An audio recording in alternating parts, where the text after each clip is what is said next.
You are now tuned in to Respect the DJ's podcast.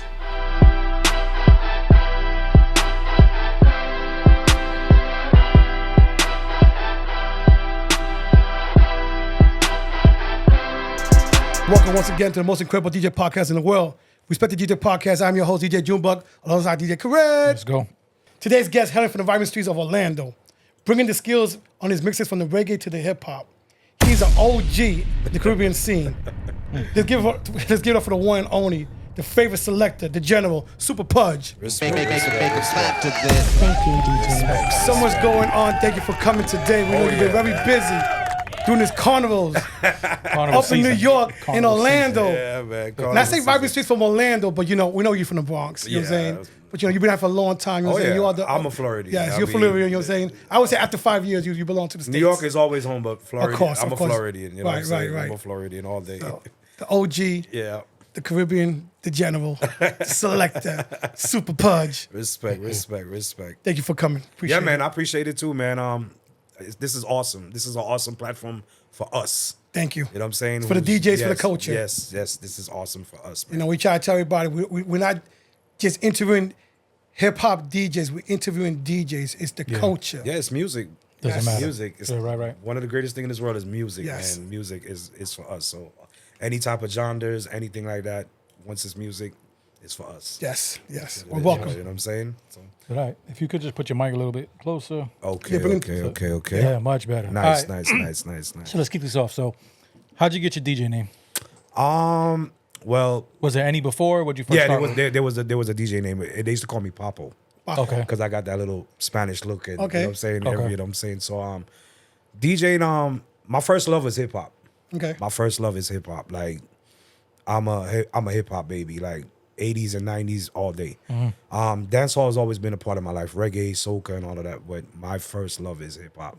So started practicing in New York with my cousins. They had a crew called Rough Vibes Production in the Bronx. Okay. They used to make mixtapes and stuff like that. We used to go sell them at Beach Street and all of these places in the Bronx. And then I was getting into mixing and stuff like that. Wasn't really too much into it, but I was a mixtape DJ fan. First. Mixtape DJ fan. I used to buy mixtapes every weekend. Double R is my hero. Okay. G-Bo and the Pro and Double R is my hero. It's crazy. You're the Shouts to second person today. Yeah. Just today alone. That I mentioned. They are. I mean, the creative. Activity. Yeah, the creativity. What they did on their mixtapes, especially their intros. In those times, you was like, holy shit! How did you do this? So they were my heroes. Double R and G-Bo, Tony Touch, Doo-Wop, because Doo-Wop lived right down the block from me on Valentine's Avenue. Okay. So you live on Fordham. Yeah, I lived on 181 on Anthony Avenue. Okay. So Doo-Wop was on 181 on Riot, and his mom teached at my cousin's school at a Catholic school. So they were like, I was always out there and stuff like that. Them times, going to Beach Street, going rocking soul and buying records and stuff like that. I wasn't really a DJ. I was just loving it. You know what I'm saying? Right. Practicing with my cousin them. And then started doing a little bit of parties and then made the move to Florida. So I made the move to Florida and didn't have no DJ name, just messing around. And I met Professor GT at a pool hall. We was at a pool hall one night and he was playing some music. So I happened to walk into the back and he was just sitting there and I was just like, yo, can I play some music? And he was like, yeah, why not? So I went into the crates and pulling out records and he was like, you know all of these songs? And I was like, yeah. So then I wasn't good at mixing. I was just picking records, you know what I'm saying? Good selector. Picking out the box and everything. And I just started to mess around. And so that time he was starting a crew called Natural Mystic. So it was just him and this guy named Richie and another dude named Indian. And he was like, you want to be a part of this? And I was like, why not? Still didn't have a DJ name yet. So, my first party was at this place called This Is It. Yep. We remember that hole in the wall. After hour spot. First party was in This Is It, man. I walked into This Is It. I was probably like 15 too at them times because my mom, when GT them used to compete with, my mom was like, listen, I know you want to do this, but I'm so worried about you. So she used to always tell GT, just please bring home my son safe. So that was the thing, you know what I'm saying? So she would let me go out. So I'd be out all type of morning. I'll be out all type of hours because This Is It was 6 o'clock in the morning. Yeah. Yep. Yeah. So I'd be out. So started playing music and everything, and then we was in the house parties, the little hole in the walls and stuff like that, just making a name in them times. This was 96, 95, 90, 96, 96. And started making our name around the way. And then I went to Miami one time, and this dude saw me, and he was like, man, you look like this dude named Papo. And I was like, he was like, you short, you look Spanish. So it stuck with me. Okay. It stuck with me. So came back to Orlando, we still doing our thing and everything. And one night I was at this place called The Hangout. I don't know if y'all remember it. Yeah, I remember. Yeah. That's the same place where I met GT, and there was this guy that was running The Hangout. And he made a mixtape, and he gave me the mixtape, and he was like, yo, he called me Nick at night, and then he was like, nah, it's not gonna work. He's like, I'm gonna call you Pudgie. And that stuck to me. And then I kind of added on to Super Pudgie. So from there on, it was Super Pudgie. Right. So this was about 97 time. So them times still with Natural Mystic doing the thing in the Caribbean scene, because them times it was Four Fighters, Firestone. There's so many clubs. Caribbean Beach Club. Yeah, Caribbean Beach Club. International Reggae Club. International Reggae Club, Black Culture, like coming into the early 2000s and stuff like that. So we was doing our thing. There was so many clubs too. Diamonds. Diamonds. There was Diamonds. There was Rotary, the famous Rotary. Yeah. The Metro. Metro skating ring. I've Yeah, seen a can't lot remember of artists in there, a lot of hip hop artists in You there see too. a lot more than the artists, and I'm Yeah, you're right. Yeah, so those times I started to get familiar with the mixing. So then I started to hang with a crew called King Chalice. Yep. So when I started to hang with King Chalice, now I got another schooling. Because Okay. I got a schooling with my cousins in New York, and I got a schooling with GT. But when I went to Chalice now, this was a big sound system, and Right. I kind of like crossed over into the Jamaican culture, the hardcore Jamaican culture. Right. So I got a part of Chalice, and I was just trying to find my way around it because you had MCs, you had selectors, and So me now coming in the group, the first thing I went to do was attack the record box and the dub box, and I wanted to learn it because there were so many dub plates Right. and stuff like that. So I wanted to learn it. So then one night I was in a party, and I was just playing music. I got the mixing down pack, so playing in the party. So the boss came to me. His name is Archer, and he was like, "You're not talking on the microphone?" And I was like, "No." I was like, "I don't want to talk on the microphone. That's not me, because I just want to play music." Right. He's like, "Bro, honestly, if you want to play this sound system, you need to talk on the microphone, because there's gonna be times that I'm not gonna be here, or anybody else not gonna be here. And if somebody try to like diss you or like musically wise, you gotta represent the sound system." Right. So I was like, man, I don't know how this is gonna work. So I started to go to the parties more earlier, and I started to like pick up the microphone and get familiar with it. And then I ran with it. So, I became like on the sound now, I became of managing the dub box and putting the record box together. I would go early and early warm the party, played some of the dubs, because he was like, listen, if I'm spending money on these dub plates, I want you to play them. Right. I want people to know we have these songs. Yep. So early warm the party with the dubs them, and let the people them get familiar with Pudgie, because Pudgie is a part of the sound now. So it worked. It worked, you know what I'm saying? Nice. And then Nice. I got to travel. I got to play alongside some of my favorite selectors like David Radigan, Oh, Father Radigan. Rory from Stone Love, Bass Odyssey, Fire Links. Yep.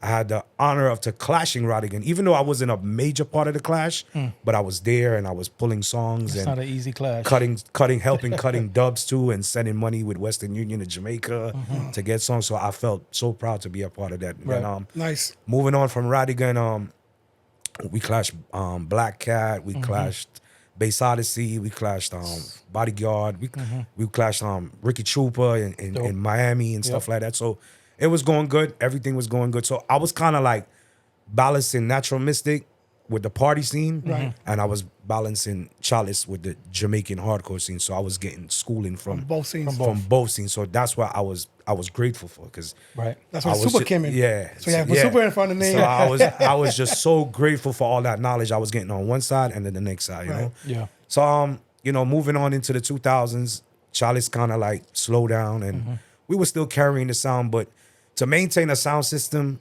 especially a clashing sound system, it's a lot of money. Yeah, it is. With cutting dub plates and keeping equipment maintained and everything. So we took a kind of a slowdown because that 90s monies was different. The 90s monies was serious. Yeah. Even the early 2000s. So 90 2000 money was different compared to now. So it kind of really slowed down and everything. And I always had a home on Natural Mystic. So after Chalice after Chalice, we couldn't maintain Chalice. Tarantula was a part of Chalice, and he went to Poison Dart, yeah. So after he went to Poison Dart, me and his brother and his other guy named Protege, we kept the sound moving for a little bit, but we couldn't maintain because the boss went back to Jamaica. So we couldn't kind of really maintain. And there was another guy that was living here too, was an owner. His name was Schoolie. He's a foundation DJ in Orlando. He moved from Brooklyn like in the 90s. And he came out here. They used to call him DJ Schoolboy. He used to DJ at the Breakfast Club. Okay, and, yeah. So he was a part owner of Chalice as well. But Okay. like I said, when the early 2000s came in, it just took a drastic slowdown. So everybody just started to do their own thing. So I went back to Natural Mystic. So I took all the knowledge that I had MCing and playing music and with what I was learning on Chalice and brought it to Natural Mystic. Right. Nice. So I brought that to Natural Mystic and it just took off. Like me and Professor GT was a team, and it was like 6 or 7 members at the time. So I was a team with all of them. We all had a team, you know what I'm saying? So we were good. Right. And we were just doing the thing, and we conquered many venues in Orlando because those times we had clubs. We didn't have lounges or restaurants. or hookah boy. We had Yeah. actual dance clubs where people would enjoy themselves. Cell phone thing wasn't a big thing. No hookahs. It was no AC. That's what it was. No AC. No sections. Yeah. People would just come and party. I miss that. Yeah. I really do miss that because I told people the other day, I was like, Orlando was a place with so many clubs. Like we had clubs, and now we're down to culture. we're down to like 4 clubs in the city, like actual Yeah, nightclubs. right. Everything is a lounge. Right. So I was just like, it's just sad to see what it turned into now. Right. You know what I'm saying? So Natural Mystic, we did a lot. You did. Still doing. Yeah, it's still, Right, still doing. it's still a household brand because Right. I could look at Natural Mystic, every young kid that wanted to be a DJ wanted to be a part of that brand because that brand was such a special thing, just like King Chalice, because I wanted to be a part of King Chalice. So Right. I've seen a lot of, younger DJs come up like, oh, I want to be a part of Natural Mystic. I want to be a part of Natural Mystic. So moving on, like from the early 2000s, we were just traveling, doing crazy parties in the cities, linking up with CSA at UCF. We was just everywhere. And then we had the whole Florida. We was doing all the things going on to the islands and everything, the carnivals and everything like that. And then probably like moving on to like 2007, 2008, I had my first child. So things got a little different. Right. I got married and stuff like that. So it was like, well, certain things was going on with the sound and everything. So I kind of like parted my ways. I never left off on bad terms with anybody. I just like, listen, I'm older now, family-wise now, and I got to think about a child, think about, my wife and everything like that. So when I left Natural Mystic, and I kind of put it out there to everybody that I left, and I had some offers to go play some other people's sounds. And one of my friends came to me, and his name was Dillinger, and he was like, bro, you at a certain age in life right now that if you go play somebody's sound system, you're just gonna be under them. Right. Your name you have a household name. Supa Pudgie is a household name. Everybody knows that name. So he was like, I'm not really doing nothing. And he's Dillinger is a DJ. He's more of an MC. So he was like, he was calling himself Rebel One. And he was like, yo, why don't we do something? Because I have a household name in Miami, in Orlando, and you have a household name. So let's start something called Rebel Squad. So we started Rebel Squad in 2009 with me, Dillinger, and Jay Black. And when I left Natural Mystic, I left with my name. I didn't take nothing. I didn't take no dubs. Right. I didn't take nothing. I just left with my name. So me being up here, I started from the bottom again. So I kind of like placed myself. Every promoter knew who I was, but when I kind of felt they was looking at me different because I didn't have that brand behind me no more. So I said, all right, no problem. I don't got the brand behind me no more, so this is what I'm going to do now. Since y'all know what I'm capable of, but y'all feel like I don't have this brand no more, I'll start from the bottom again, and I'll make my way up to the top. So I started early warming people parties, going to people parties and early warming, me and Dilly and Black, and we was doing our thing. And then I remember my first official booking for Rebel Squad, a promoter came to me. We was in JJ Whispers on Lee Lee Road. Road. No, not even on Lee Road. Kirkman. Oh, On Kirkman. Kirkman. I used to Kirkman. play in there too on Lee Road on a college night on a Thursday night. But a promoter came to me and he was like, "Yo, Pudgie, you know, such and such, and I've been following you." And he's like, "I want to book you for a party." And he put $500 in my hand. He's like, "This is a deposit." I was like, "What?" He's like, "Yeah, this is a deposit. Such and such date, you know, take the date." So that was my first official booking with Rebel Squad. And after that, and from 2009 to now, it's just been super Pudgie. I still represent the brand called Rebel Squad. You know, Jay Black is doing his thing. Dillinger kind of got grown and got married, so I kept the brand and kept moving the brand. But it's still Rebel Squad, but people will know Super Pudgie more as a household.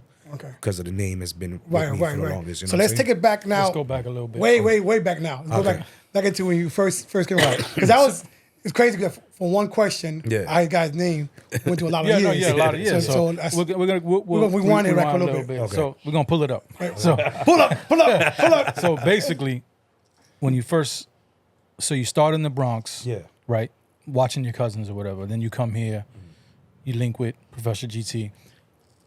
This was still vinyl was still happening. Okay, yes, right, definitely. So, what was the first piece of vinyl that you bought?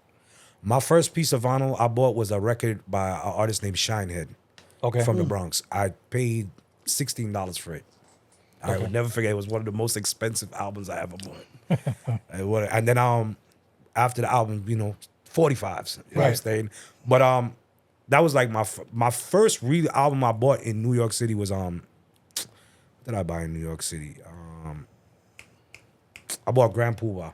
Okay. Grand Poobah. I bought Grand Poobah. Grand Poobah was my favorite artist because he wore polo. Yeah, polo. Jabos. Yeah, polos and jabos. So, you know, Grand Poobah was my artist. Brand New being in them was my artist. Like I said, hip hop is my love, man. I love hip hop.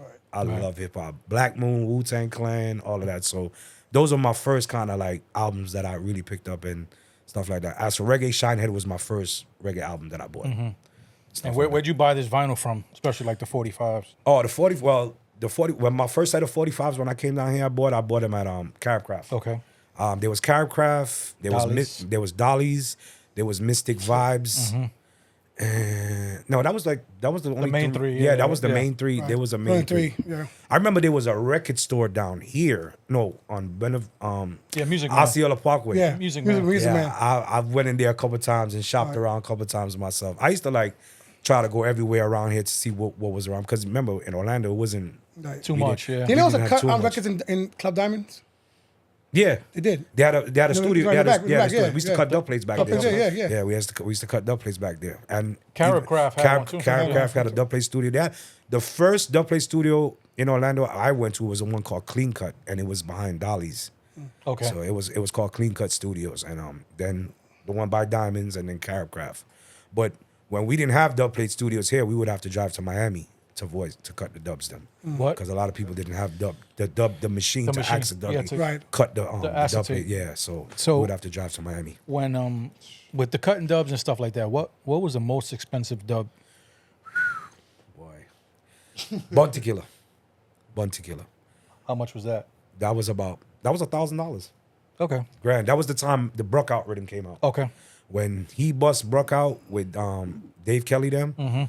And I remember when he busted because Tony Mataran was the first one to play it. And then it didn't even release on 45, and people was getting it, and they wanted it so bad they would cut it on a dub plate. Just a regular song on a dub plate. Just not- Bounty. Yeah, just Bounty, you know what I'm saying? Or even the rhythm. Right. Because it was Wayne Wonder, there was Mr. Easy, there was Mad Cobra, there was Bounty, there was Baby Sham. So if the 45 wasn't released, so people were just going to the studio just to, because they was on a DAT. Oh, right. Okay. The studio had the DATs, Okay. so they would just voice it on a dub plate. Right, Even right. though it wasn't a dub plate. But Right. For them to have it to play in the club, they would do it like that. So Bounty Killer was when I seen my boss put out $1,000 for one song, and it's a 3-minute song. Bounty Killer was the first artist I seen charge $1,000. That much money. Yeah. That's I why I was saw. 50 grand right now. Man, Yeah, I like, don't know yo, how much Bounty Killer if I could count the dub box and the money in them dub boxes, man, like everything changed. So these course. days, dubs is still expensive, and the way these artists are looking at dub plates right now, they got to the point they're like, we don't care about it. They don't care about the culture like that no more. Right. The veteran artists, do care about it. Like the Bounty Killer, the Capletons, the Sizzlers, the Sprague Benzes, you know, they still love that culture because they make their money off that culture. But these new artists these days, you really have to run them down to get a dub plate because it's not. They feel like it's not worth it to them. The money's not worth it for them. It's not worth it because sound systems. What I grew up in watching, sound system would bust an artist. Now it's DJs. Right. You know what I'm saying? DJs and YouTube and the internet. That's what these artists is looking at now.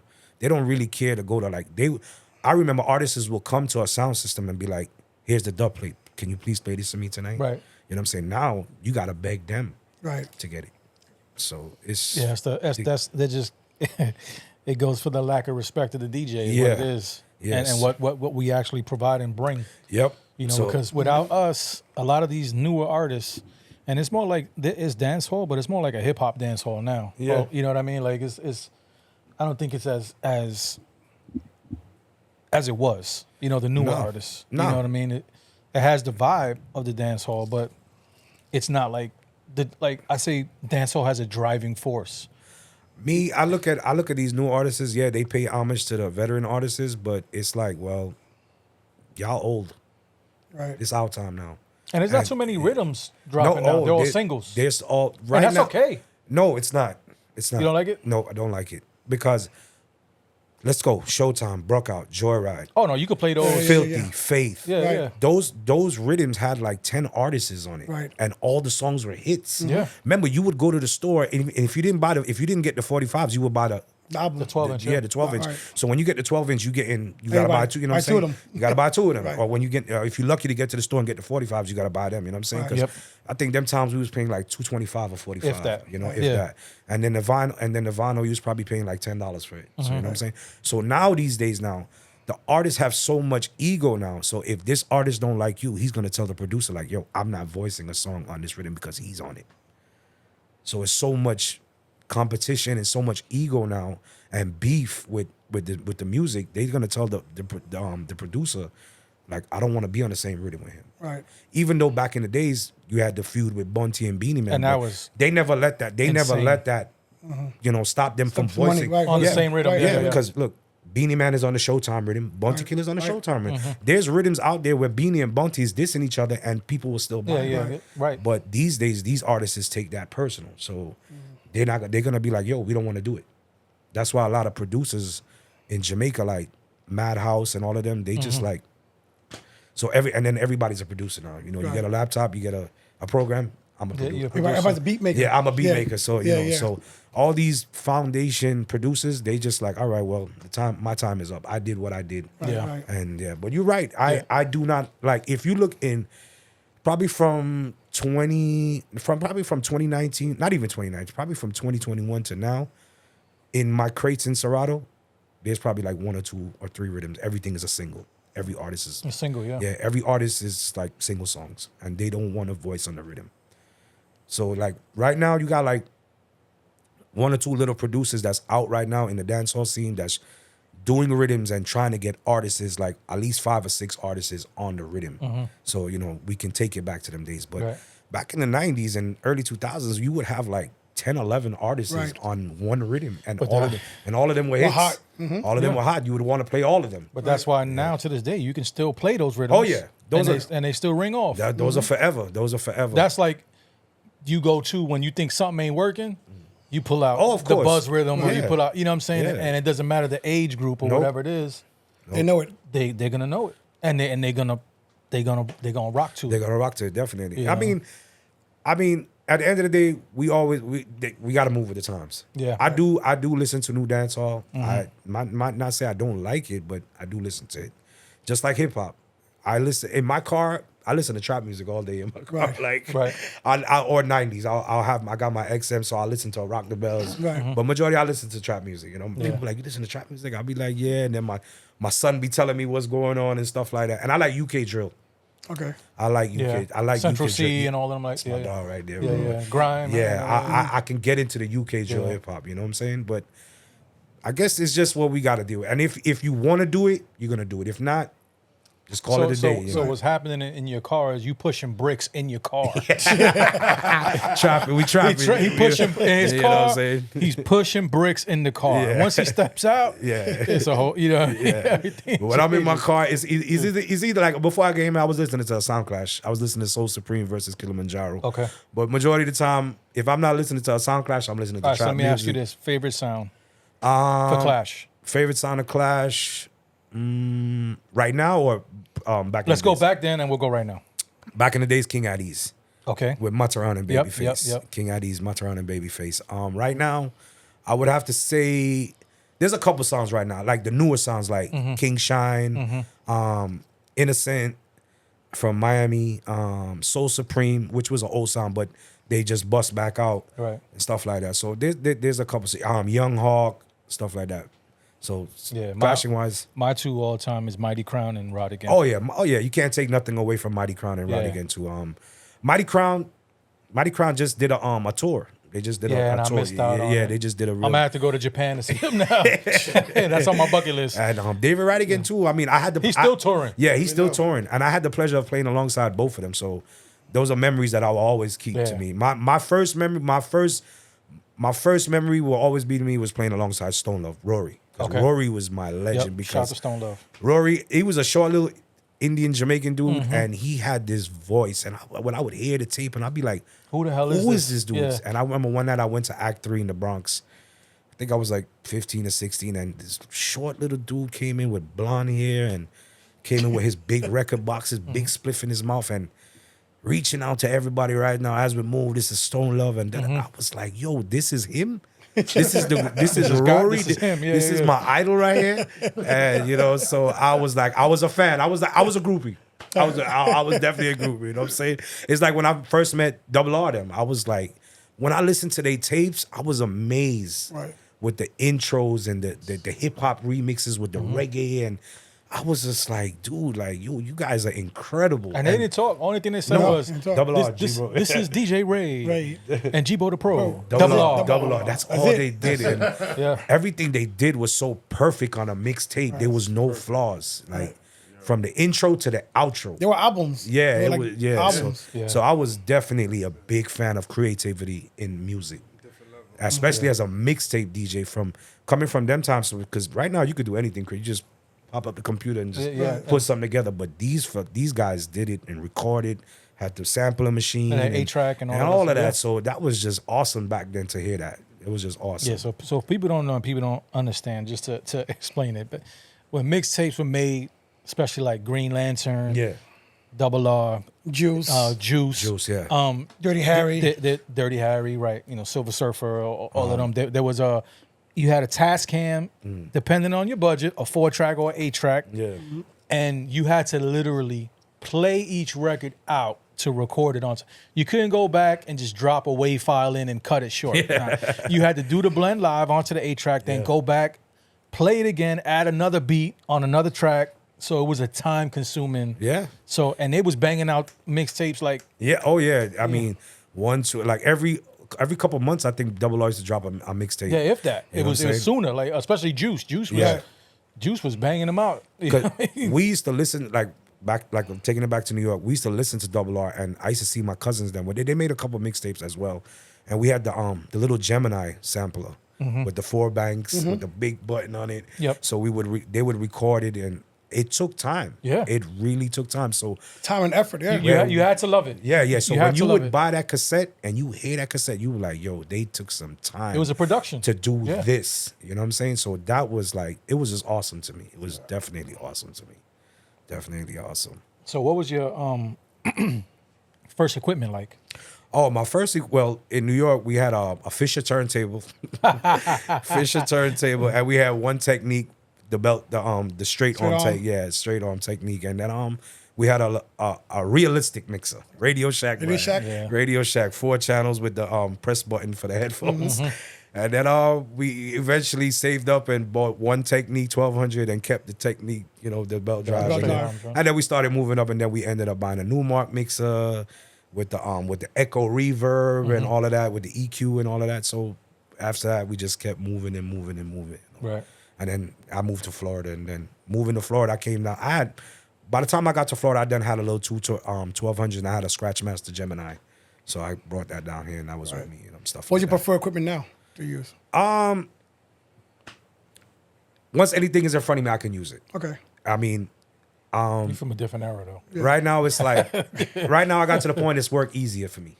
So what's easier for me, I'm gonna run with it. If there's 1200s in front of me, I can rock with it. But I will be. It's more. You gotta focus more on it than looking in the crowd because Right. I want my blends to be perfect, Right. and I'm emceeing it out. So it's just more, Right. But if I got a controller on me, I'm flexing on it. I'm with a flex. So I'll take a controller. Okay. Right now, you know what I'm saying? But Right. if I'm in a party and there's 1200, like when Sunday Funny Day, we go to Sunday Funny and there's 1200s there, I get on it. Not a problem. Not a Right. problem to me. But if I'm gonna go like ham, just give me a controller, or some CDJs. Right. So definitely that. So growing up, who's your mentor? My mentor, Rory, from Stone Love. Listening to him on tapes. Okay. Rory was definitely a mentor to me. Professor GT was my mentor. Schoolie, because I got that training I got from them to build a party. To start it, I got the training I got was like set up, like build your record box the way you're gonna build a party. Right. So either if you're early warming or you're playing in the middle or you closing, just have your records the way that you're gonna play the party. Right. So that's the schooling I got from them. So I can say, besides Rory, because Rory was a big star already, but my mentor is Professor GT, Schoolie, and the dude that owned Child is Captain Archer. Okay. So those were my mentors. Definitely my mentors. Yeah. A little bit different back then because back then sometimes you have to DJ the whole night by yourself. Yeah. So you had to pace yourself too. You know what I mean? Like now these days, these promoters don't understand pacing. I was just talking to somebody about that last night. I did a brunch one day and it was like I had 2 sets. So if I got 2 sets, I'm gonna bill a party. Right. I'm gonna bill it. Why? Because people are eating and chilling and conversating. Right. And then when I come in my second round, I'm gonna Go ham. go Right, crazy. go up, but yeah. the promoter came to me. He was like, "Yo, bro, like, you know what I'm saying?" I was like, "What?" Like, people are eating, and another DJ came, and he was like, "Listen, I understand what Pudgie's doing. Pudgie's just making it comfortable for right now for the people." Right. And then his second round, he's about to go crazy in it. So a lot of people, I think a lot of promoters these days don't understand the concept of billing a party. They just want you to go, Yeah, ham right away. and I can't do that. I can't do that. Yeah, It's- you not me. You getting yourself ready. Yeah. You getting them ready because sometimes some people don't want it 110 BPMs. Yeah, like- you know what I mean. It's even playing in a club, not even a club. All right, say not like I'll put it like a dancehall party. When you go to a dancehall party, you know it's gonna be a late night party, so people are gonna start trickling in, and then they're gonna just be by the bar. So once you can make people buy liquor at the bar, and they enjoy themselves at that early part of the party, that's one of the best times of the party. Right. That's my favorite time of the party. Yeah. I mean, I'm a type of person I could play anytime in the party, but that when you build a party, that's like the greatest thing because when you build it and you can hand it off to our next DJ and the next DJ can pick up after you, that's like the greatest accomplishment for me at night. Like you got that alley-oop. Like I'm gonna send you an alley-oop. Yeah. But then there's some other DJs that can't do it. So I'm a type of DJ. If I go to a party and I can't pick off the vibe with that DJ where he just left off, I'm gonna create my own. Right. vibe. You got You got to reset. You got to Yeah. reset. Right. I got to reset. So I'm a type of person, if I go into a party, I'm going to say like 1 or 2 things on a microphone. In my first 10 minutes, I'm going to play some songs. And if I can get the reaction from the crowd, I'm like, all right, I know what I'm going to do. Right. But if not, I'm just going to try until I get it right. Yeah. So it just works in both ways. You know what I'm saying? Hopefully, sometimes you got a DJ that you can get that alley-oop from. And sometimes you got a DJ that's just doing it for themselves. Right. They're not a team player. Right. So Yeah. that's the way the game is now. Happens all the time. That's the way the game is, man. Definitely every man for themselves. Yeah. Yeah. I mean, you got some dudes that still respect the culture and love the culture, but then you just got some people that's just out for themselves. And it's cool. It's cool, man. Right. Do your thing, man. You know what I'm saying? Like, I ain't mad at you. If you feel like that's gonna make you a better person, rock out. Right. But I know if I'm playing before somebody, I'm trying to create a vibe for that next person to jump in. I mean, and not to say we all have perfect nights, because sometimes we do have Right. bad Shitty nights. nights, Absolutely. right, of You know what I'm saying? Yeah. But We're human. But our whole demeanor is to have a perfect night Right. because you want everybody to enjoy themselves because you want people to be like, yo, Pudgie, great set. Like, I enjoyed myself. That's pleasure to me right there when somebody comes and be like, man, yo, I just love the whole entire vibe. And come back the next time. Yeah, but you know what's crazy? Sometimes even if people tell you have a great set, mentally yourself, you'll be like, damn. Yeah. And because I had a shitty set. We had a shitty set. Oh, yeah. Right, because we're our biggest critic. Yeah. That's true too. And if you don't feel that way, you don't love it no more. Nope. So, And I listen to a lot of recordings of myself. Okay. Some people don't like doing that, so I'll listen to myself and I'll be like, I like to criticize myself. Right. Like, damn, I could have, you know what I'm saying? Could have did this. I could have went that route. Right. So I feel like that just makes me a better. Yeah, but person. you just catch it, nobody else caught it. Yeah. And like even if I haven't made a mixtape in a long time, right? So even if I made a mixtape and one mistake, I got to do the whole shit over. I got to do it over. Yeah, like let's start over again. I mean, like it's better now because we don't got to go buy a tape and start over. But you know, it's just the critics in yourself that you like. Nah, that didn't sound good, so I got to do it over again. Right. So, yeah, it's loving it. Yeah, That's all it is. Because once you don't give a fuck, and there's a lot of people that don't give a fuck. No. And what's crazy, the people that don't give a fuck make a lot of money. You know what I'm saying? That's the problem right there. That's the problem right there, man. Like the no headphone things. Yeah. Not with me. I need my headphones. Yeah. My coupons can be set for forever for life, but I need my headphones. I need them. Like I saw a DJ yesterday. I did a barbecue for a lady, and DJ came on, and I'm listening to him, and I'm like, bro, like can you like really hear yourself? Like, and you got no headphones on, and like, are you really listening to what you're doing? And I'm looking at somebody, I'm like, this is why I do not leave I always have my headphones. And the crazy part about it, the set party wasn't that bad, but if they had headphones, It'd be better. Been better. Yeah, I really think it would be better. Because, I mean, he had an idea what he was doing, but, bro, like, I look at it, when I watch DJs play. I'm not a person to say, well, I'm not going to, because you're, in this DJ game, you learn something something new every day. You will never stop learning being a DJ. So I'd watch DJs, and I'm watching it, and I'm like, come on, like, bro, like, I hope you got some headphones in your bag or something like that. But he just went along with it. So, but the newer style way of DJing is just slamming records, anyways. Yeah, there's not much mixing going on. A lot of mic talk. Yeah, stop it, play the next record. Yeah, stop it, play or just slam it in. You know what I'm saying? Whenever it is, it's not. I came from a different time, and I'm glad the time I came from, blending was the most important thing to me. Yeah, blending was the most important. If my mix is flawless, I'm happy with that. Right. You know what I'm saying? So yeah, me and Junebug recently seen a DJ playing with no headphones. And the DJ is booked all the time. All the time. I mean, again, I think if they would have had headphones, it would have been way better. And right, way better. Don't get me wrong. They got some DJs that got it down. Oh yeah, pat. No, right. Yeah, like but I feel like even that point, they got it packed. You need headphones. That's it. You need headphones. It's part of your uniform. Yeah, you know what I'm saying? Yeah, you're right. That's it. Right. It's part of the uniform. It's like a cop without a baton or a gun. Right. Exactly. You know what I'm saying? So you're not a cop. You're a security guard. You know what I'm saying? Top flight security. Yeah, it's like a superintendent with no keys. Yeah, exactly. Yeah, and what you just said, there's a lot of DJs that's out there that's getting XYZ and they are trash. But if you love it, you make your own lane. Yeah, that's how I look at it. You just have to do you. You need fucking headphones. That's it. Yeah, even if they're not plugged in, fucking just have them on your head. Yeah. Just no, that might make it worse because if the blends are off, then you're like, oh, this motherfucker got headphones on. He still can't mix. Yeah, but it's definitely a sad thing. And like I said, there are some the younger youths that's out there right now, and I watch them, and I be just some of them are real good. Yeah, like I'll be watching I just them. feel like it's part of the fucking uniform. I don't know. Yeah. No, you're 100% right. It's part of the uniform. It's our tools. Yeah, it's our tools. Just like that little thing that we need to stick into. We need to have that. You know what I'm saying? Right, for the headphones. Yeah, we're not giving that to nobody. Yeah. You know what I'm saying? It's just like certain DJs wouldn't let you play on their needles back in the days. Oh yeah, or use the headphones. Slip mat, or slip mat. Yeah, if you want to get really personal, they'd be like, "Yo, you can't use my slip mats. Like you can't use my needle." You know what I'm saying? So. Yeah, you can't forget none of that shit. That should be in your bag. Yeah, you know what I'm saying? So I make sure when I leave my house, my headphones is in my bag, my laptop, I need my headphones. So, because that's just me being a DJ that I want everything to sound good. No, for sure. So that's just being me. I can't speak for anybody else, but that's just being me. Right. It's always good to have your headphones too, because then people can't talk to you.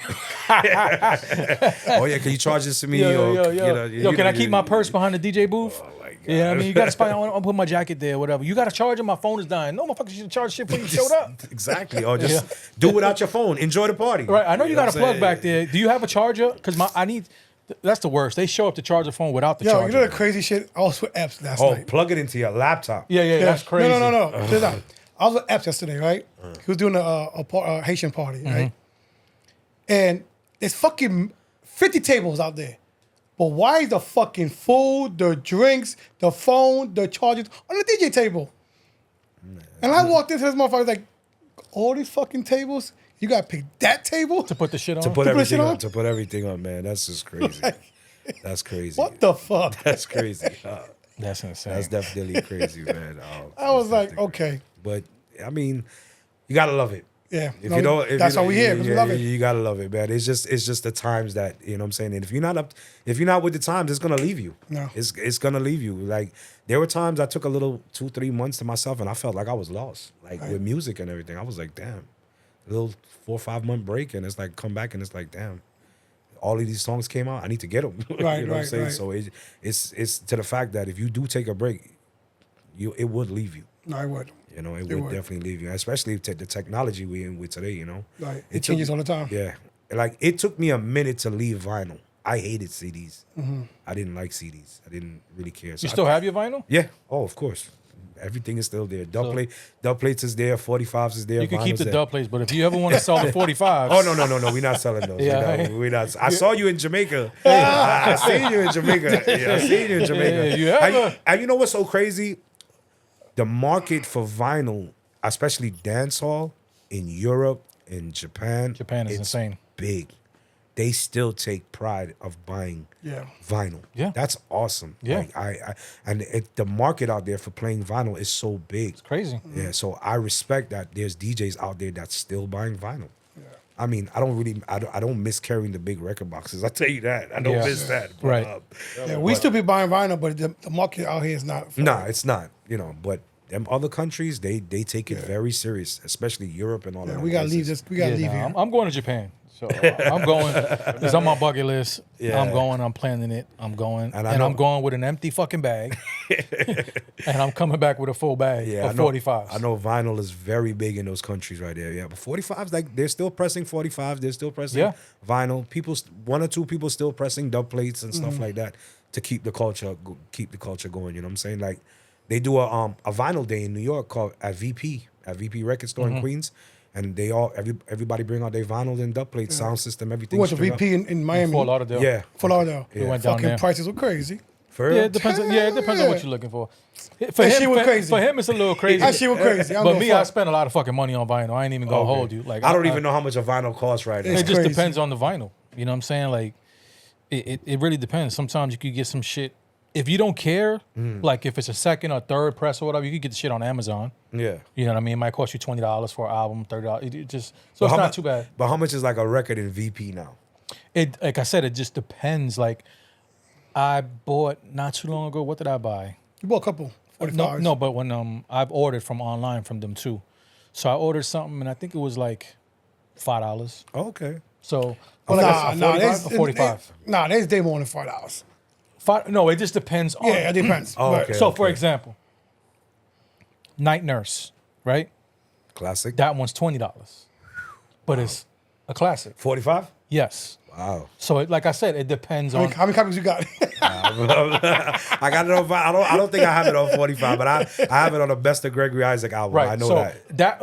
they know which ones are the hits and which ones are the ones that get played more than the other ones. You know what I'm Oh, saying? so that's like how they're I doing bought a it. Barris, Yeah. I got a Barris Hammond joint, $5. So it's basically like saying if it's a Barris, if it's a Gregory, or if it's a Bob Marley, you're gonna pay. Yeah, and once again, if you don't care, it all depends too. It 'Cause depends. I just bought jamming.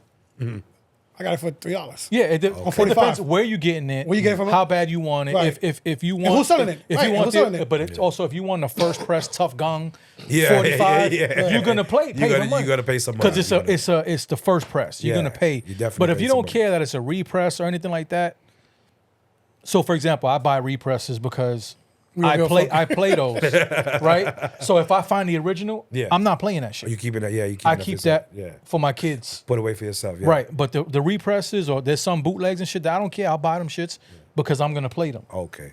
You know, and if I come across the original joint first press that first year it came out, I won't play those. Okay, gotcha. You know what I mean? So it just really depends on how much you want to spend and how bad you want it. Yeah.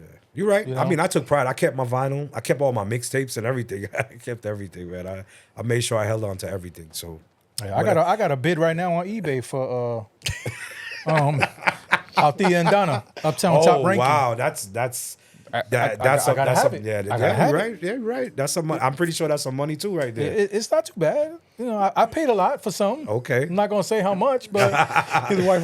But basically, that's like it's like cutting a dumpling, you know. He's not saying how much his wife watches this episode. The wife watches, so you know what I mean. So but yeah, so, you know, like I said. You saw on the Instagram, right? Yeah. In Jamaica, he's on vacation with his wife. Her birthday, he's looking for records. I see you in the 45s looking. That was not even half the shit of what he had a trailer full of. That was just some quick pictures that my boy took. Okay. But yeah, it was my wife's 40th. We was in Jamaica for her birthday.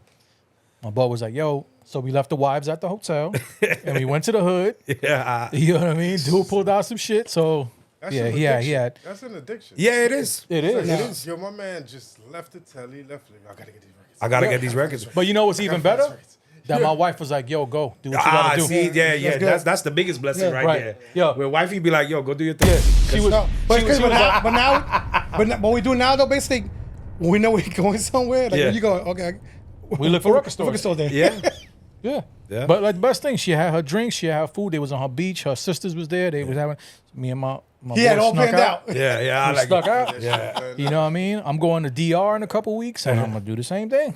Okay. I'm gonna run out. You know what I mean? But dude in Jamaica had everything jammies. Yeah. Oh, Jammies. Yeah, Jammies is a big label. So King Jammies is a big label. You know what I'm saying? whatever I could get, I got. You know what I mean? And I love it. He ain't bring me shit though. I love it. I know that Althea and Donna got to call. He ain't bring me bread, shit. Too. Yeah, Althea Donna. He ain't bring me shit. That's a classic. Listen, so and I He know ain't that. bring me shit though. He ain't bring me shit. They ain't getting no doubles. He ain't bring me shit. But when I go, they got 3 of them. What can we get? No, if they had doubles, absolutely, I'll pick it up. But I tell you this, I'm a competitive motherfucker, and I'm gonna win that bid on fucking eBay. You know what I'm saying? Just the artist you said in the song, I already know that's got to be a serious bid on that because it's a classic. It's a timeless piece. And I know, I know her son. Oh, Althea. Okay. Yeah, That's big. You know, his father. I know we going off, but Yeah, we that's always cool. go. His father is the one that played keyboard for Bob Marley. Oh, nice. So real good dude. Name is Illustrate. Shout out to Illustrate. He lives down in Miami now. I was blessed to meet his moms, to meet Althea. Very beautiful woman, beautiful soul, good people. So don't mean to cut you. Illustrate was from Orlando too. I've heard that name before. well, he used to he recorded with Atiba. Illustrate. That's where I heard the name from. That's why. He That's why I recorded with definitely Atiba. shout out to Atiba. Yeah, that's why I definitely. So anyways, but if you want Atiba. Yeah. The vegetable.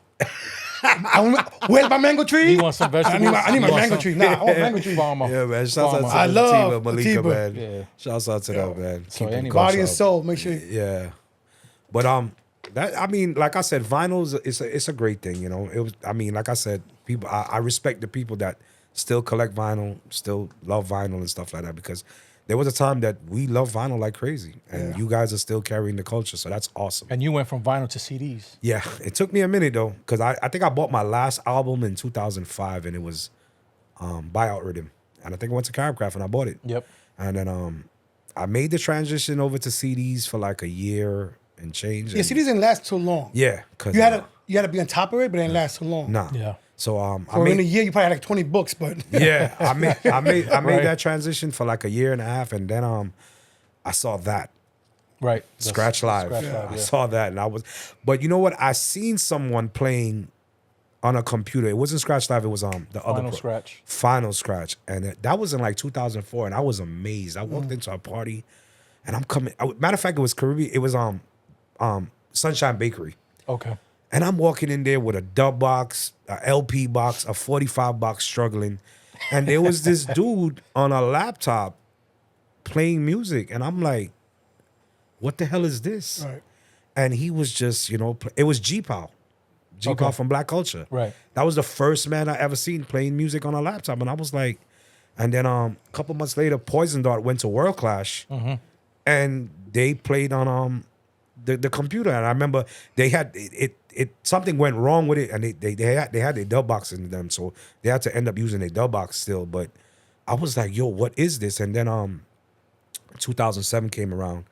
I was still a Natural Mystic, and then we hired this DJ from Canada because he moved to Orlando. His name was Chris, and he came with the Scratch Live box, and we was in Element downtown one night, hooked up, and he's playing. I got my CD book, and I'm looking through my CD book, and he's in his laptop playing, and I'm like, so the next day I went to Mars, pulled out $5, got my Scratch Live box. Right. You know what I'm saying? It was $5. You get the 2 vinyls, you get the box, you get the cables, and I was like, okay. I remember my first night going out with Serato, man. I was so hyped and everything. I flopped. Well, hopefully when you was Element, the computer that was missing wasn't yours. nah. I took that shit. Damn, he just snitched on himself. I don't give a fuck. Look at K. Where my money at? Where my money at? K's Oh, like, I no. have nothing to do with that shit. Nah, time's mine. Thank you very much. All right. I still got the bitch. Yeah, my first experience with Scratch Live was not that great. So I said, all right, you know what? I'm going to stick to these CDs for a little bit. And I just went home and I went ham with getting Scratch Live together and, the laptop. And after that, it was all laptop from there. True, yeah. I mean, like I said, we criticize it, because we were from the old school and stuff, but it's one of the greatest things that was ever made for a DJ. No, definitely. Traveling DJ as well, especially. It's one of the greatest things ever made. And I feel like for certain DJs, it was like a privilege to use that. Right. Because, it made life easier. Because anybody can be a DJ now. Right. I got a laptop. I got 5 songs. I'm a DJ. I just feel like basically, and you know right, it is the greatest thing invented for us. Yeah. Right. It was the greatest thing invented for us. I got 5 songs. I downloaded 5 sons, so I'm a DJ I'm now. ready, yeah. You know what I'm saying? I'm ready. I But got 10 records. I felt like it was a privilege. I used to tell DJs, I was like, bro, when y'all lucky y'all Right. got that. That's that thing. You know what I'm saying? And I'm not trying to put y'all down, but y'all lucky. You download a whole crate, Yeah. you a DJ. Yeah, or somebody give you a hard drive. No one I'm a ever DJ touched there. a fucking vinyl, Yeah. bought a vinyl, Yeah. understanding vinyl, understand the groove, Yeah. none of that stuff. And I'm not capping on y'all because it's the time and we got to move with the time. But y'all are lucky. Serato came out. Y'all are so lucky. Serato came out. I mean, Serato Virtual DJ. I never played on Virtual DJ. I went straight to Serato. Right. But I said y'all are lucky because y'all don't even know. And then to me, I always said this, and I don't mean to disrespect any DJ, but if you still had to buy vinyl, we would have less DJs. Right. Oh, no, And they the wouldn't love crazy- it. They wouldn't love I it. guess I was packing up equipment for Eps, right? He was DJing in town for a party. I said, I got equipment. I'll bring it for you. And I felt like I was missing something because all I packed up was fucking 2 speakers and a controller and a table. Yeah. And I'm like, I'm forgetting something. Yeah, the fucking records and everything else that came with it. You know what I'm saying? Right. You know what I'm saying? The turntable, the mixer. Yeah. It's one controller. One controller, that's Yeah. it. Yeah. So I went to I packed everything in the backseat of my car. It's table and all. Everything. And I'm One like, shot. I'm missing something. And it's because I fucking packing the controller. Yeah. Well, that's the turntables and the mixer together Yeah, in one. yeah. You know That's what I'm it. saying? No 2 separate speakers. cases, nothing like Nothing. that. Yeah. So I tell her, and I tell these, I was like, I respect the new generation. I'm a type of person. You have to. Yeah, We do too. We do too. And sometimes I learn from the new generation because they're so inclined with the laptops and the programs and all that, and the key points and everything else. So Yeah. I'll ask. I'm not ashamed to ask. Right. I'm not ashamed to ask, but I'll let them know. I'm like, yo, y'all privileged. Yeah, y'all are privileged because if y'all had to spend money on vinyl and do all the stuff we did, they wouldn't be half of y'all wouldn't be in this. Yeah, Right. and a lot. And it's no disrespect to them. It's just it's not. It's not. It's just a fact, and it's Right. not me, clowning Right, anybody right. or disrespecting. It's just a fact, man. Because when we was doing it, we loved it. Right. You know what I'm saying? We would take whatever we could do to go buy that vinyl. We did it. So if it was lunch money or selling something on the street, Sometimes they buy one copy only. You can buy one copy. And You can afford your if copy. you could buy that copy, you can get it. But we made sure we had to get it. So whatever money we had to save to get it, we did it because we wanted that vinyl. Yeah, I think too. I think the best thing about that back then was sometimes I would have vinyl you wouldn't have, Yeah. and that would separate me as a DJ. Oh yeah. You understand what I'm saying? Now we all got the same library. Same library, yeah. It kind of makes it an even playing field because we all going to play different. That's like coming down to like dub plates, because like certain songs wouldn't have this artist and I got it. Right. So it's like I got this record and Kareem got it. So Yeah, when I go into the club, I'm gonna set it on fire because I know he don't got it. You know what I'm saying? And then if you got to go tune for tune, oh yeah, it's a problem. It's a problem. You know what I'm saying? you got to reset the whole thing. So I don't think like the new I mean, like I said, shout out to the new generation, love them too. But if they really had to get down into the roots of it, they'd be like, yo, I'm not with this. Right. I'm definitely not with this. But like I said, we got to move with the time. No, of course. You know, we got to move with the time. So of course. So the great question I'd like to ask in this on this debate right here. Yeah. was more important, the promoter or the DJ? DJ. Why? Because I feel like, well, in my point of view, I started dabbling with promotions in 2010. I started doing my own parties. I used to keep a polo affair, and I used to keep a Halloween party, and then I would keep one thing. I feel DJs make better promoters than regular promoters because we care about the party. I cared about my party so much that I worry about what time my DJs are playing, how am I going to set the time schedule, make sure they got a good sound system to play on so people can enjoy themselves. That's important too. Yeah. Having a good sound system. Great sound system. That was my biggest thing. While you have promoters are just worrying about their door and their bar. And that you have to worry about that. Right. But a DJ will worry about, he will worry about all those things, but he's going to make sure the DJs he book are comfortable. Right. Yeah, and I'm whenever I book someone, whether if it's a private party or something, and being a DJ, once you show up, I give you your money. Yeah. You're not waiting. Yeah, I gotta pack up my shit, and then you gotta wait till the money's counted or the door shit. Like, once you show up, yo, envelope is in your hand. We agreed on this. You showed up to work. Yeah, you here. You here. You know what I'm saying? So I definitely feel like DJs make better promoters than regular promoters. I've always said that. I've always lived by that because we care. Yeah, we do care about the door. We do care about our bar making money, but we care about who we're hiring and who's playing the music. Because I feel like the music and the people enjoying themselves is my joy of the party. Yeah, the money and all of that is gonna come. Right. But I want people to say, yo, I went to Pudgie's party, or I went to Kareem's party, I went to Junebug party, and it was so dope because we enjoyed ourselves. Right. So that's what I get out of it. Of course, like and I said, of course the money's there with the bar being sold and the door and the party being packed out. But I'm just worried about the DJ being comfortable and happy and he can play the reason I hired him because he's comfortable and he's gonna do what he's gonna do. Right. So I definitely feel DJ/promoters are better than a regular promoter. Right. And no disrespect to any promoter, Right. but that's just me being in the business for a long time and looking and studying the business because, like I said, I started doing my parties in 2010 and I've been in the game 15 years earlier than that. But I was always scared to take a risk of doing a party. Of course you Yeah. do. I was always scared to take, but then I finally was like, you know what? I need to do a party. Right. I have a household name. I have a brand. People going to follow me, you know what I'm saying? So I'm going to do a party. But my main goal was when I kept the party for my DJs to be comfortable. They're comfortable and happy. So they don't have no issues, sound system sound like crap or this is that. I want them to be comfortable so they can do their job. Right. So that's my thing. What was the first hip hop or reggae concert you attended? My first hip hop concert was in New York. I saw Wu-Tang. Matter of fact, it was not even a concert. I went to go buy some sneakers one day at the Coliseum in Queens. Came out of the Coliseum and I saw the ice cream truck. Wu-Tang was shooting ice cream. See Method Man, and it was just like it was just a concert on the block. Right. You know, say because when you go down Jamaica Avenue on 165th, it's a one long block with stores and stuff like that. That's closed now. Yeah, Coliseum is gone. Yeah. So it was just one block. So Fat Joe was there, Wu-Tang was there. Everybody was out there. So like I said, it wasn't a concert, but it was just like a concert. Yeah, it felt like a concert. Like a block party. Yeah, almost, so I would say that was like my first hip hop concert. Reggae party. First artist I saw was Bunty Killer.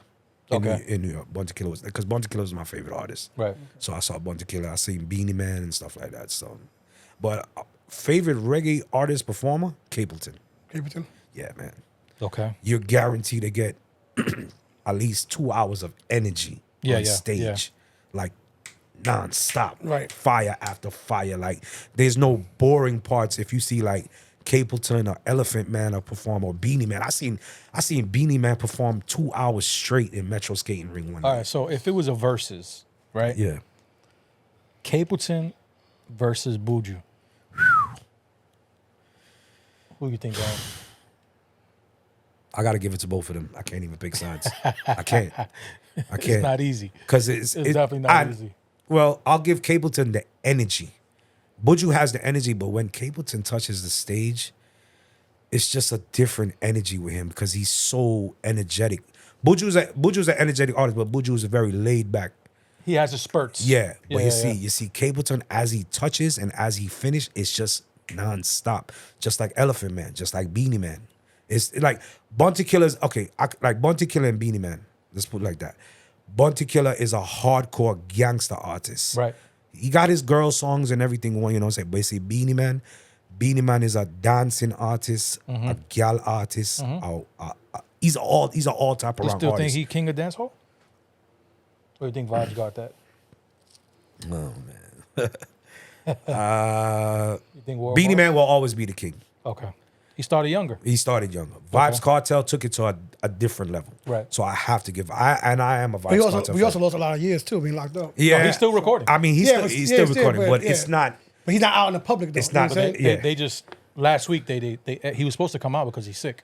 Yeah. They chopped that off. All right, since let's go ahead. Yeah.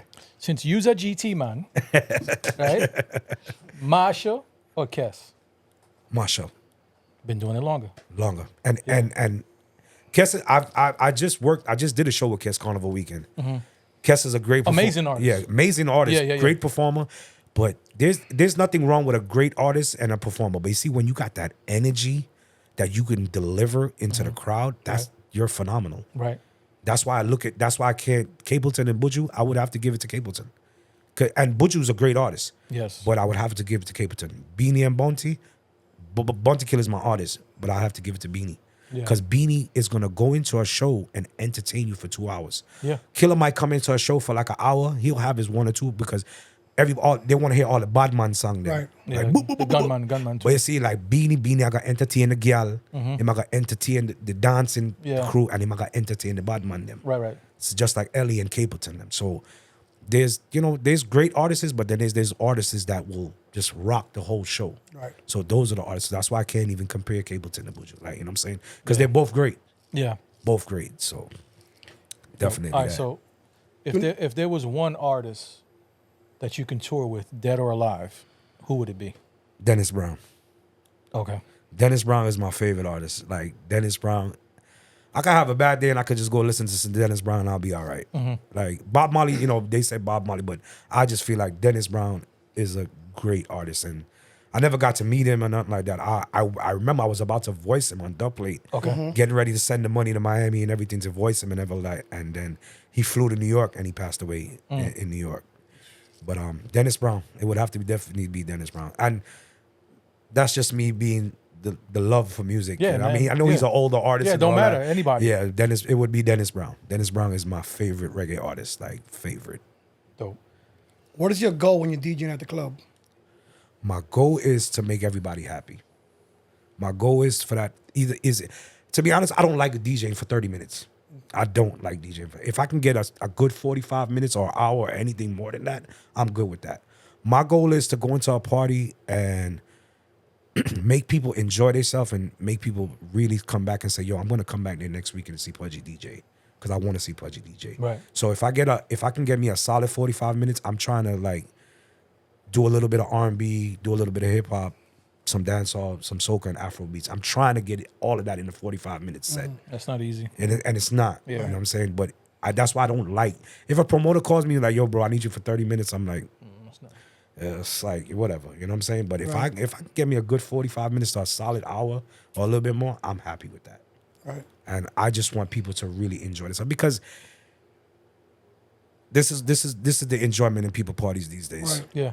Yeah. You know what I'm saying? I'm in the section. That I DJ'd in New York the other day in big dance floor, and everybody's in the sections, and everybody's like this, you know what I'm saying? And I'm like, Some clubs don't even have dance for them. It's all sections. It's all yeah, it's sections all now. sections. Yeah. You dance in your section. I'm a DJ. I don't like You do. I don't like DJing in hookah lounges. It's not for me. I don't like it. I did a couple months in a hookah lounge, and I'm like, yo, this is not for me. It's not. No disrespect to any DJ that DJs in a hookah lounge, but I just can't sit there and I'm up there playing You know, they will have some Playing DJ, your ass yeah, off and- playing your ass off. You know, sweating and you know what I'm saying. And you just got people taking pictures of you blowing smoke, and I'm like, damn, bro, like this is depressing. It's depressing. And I was like, bro, and the money was good and everything. And I was like, I told the owner, I was like, bro, this is not for me. Right. It's not. I would come here and play a mixed CD. Right. And you know, Yeah, they wouldn't know. They wouldn't know. They wouldn't know because they Yeah. don't care because they're like, and they got their hookah in their mouth, and Right. you know what I'm saying. Crazy So- about it nowadays, they smoke the hookah, they're taking pictures. Yeah, Back and in the days, they would snort cocaine and party. Yeah, snort cocaine and dance their ass. Yeah. off. That's their ass off. You know what I'm You know what saying? I'm So I Bring like the I coke said- back to the clubs. A fish scale. So like I said, there's no disrespect to any DJ that's DJing a hookah lounge, but it's not for me. It's not for me. I can't see that I'm sitting there and I'm DJing and you're just sitting in a section and it's just like, That'd be the shit, right? Having a club. yeah. There'll be no how much coke you want. Right? I mean, but like I said, times has changed and you know, it's the times, but certain things are just not for me. Right. But my whole demeanor is when I get a bookings, I want people to enjoy themselves. Right. That's my main goal, to people to enjoy themselves. That's my thing right there. So when people see me, they're like, yo, Pudgie, we really enjoyed ourselves at the party. Like you made it happen for us. Right. So that's my joy in life right there. Right. And I'm grateful to still get those comments. I'm It's really always beautiful grateful. to have. Yeah, I'm really grateful. That's one of the biggest grateful things right there. When somebody comes and tell you like, yo, I had a great time with your DJ set. Right. Awesome time. Right. And that matters to me. Back then, what was the best club you used to DJ in? Back? I mean, I've freaking so many clubs in Orlando. What was the best club that stood out that you had? That you still think about. Right. Firestone. Firestone? Yeah. Firestone. When Mr. C, biggest shouts out to Mr. CC. Right. I always wanted to play in Jamaican Me Crazy. Like, I was like, damn, man. I remember Jamaican Me Crazy was a strictly 21 and up. Mm-hmm. But the greatest thing, I had a fake ID, and my fake ID took me everywhere. Like, I had an official Florida ID, and met a kid at UCF, and I think it was laminated, and he took the laminated off and changed my birth date, and I ran with it. Like, I ran with that ID. Like, when I got it taken away from me, I think I got that ID probably like in 98, and City Walk had just opened, and we was club hopping one night in City Walk, and this ID, I would never take it out the wallet. I would just show the security guard. And so we went club hopping, and they was like, yo, let's go to the Groove, and I was like, nah, I'm ready to go. Let's go to the Groove. So we go to the Groove, and I pull out the ID. So the dude is looking at it, and he was like, yo, take it out the wallet. And I was like, okay.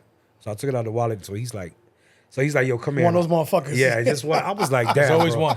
So he was like, no, let me ask you a question. I was like, what's up? He was like, yo, either you could tell me this ID is fake or I'm going to give it to that cop. I was like, you know what, bro? I turned 21 in 6 months. You can keep that shit.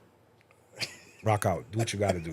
Right. Yeah, I was like, I'm gonna be 21 in like You a couple bitch months. ass, Yeah, yeah. Oh yeah, take your job. There's always I one. cursed my friends out too. I was like, you see, though, I didn't want to go to this place, but you know what I'm saying. But it did justice to me because it, you know what I'm saying. That ID took me everywhere where I couldn't go. So Jamaican Me Crazy was one of those. CC had those Yeah, fucking- CC had oh, a choke. man. CC had it in a choke, Choke. and I have to give him his flowers. He did a did. lot for the reggae community in Orlando. But yeah. So shouts out to Mr. CC and shouts out to all the pioneers in the Caribbean community in Orlando.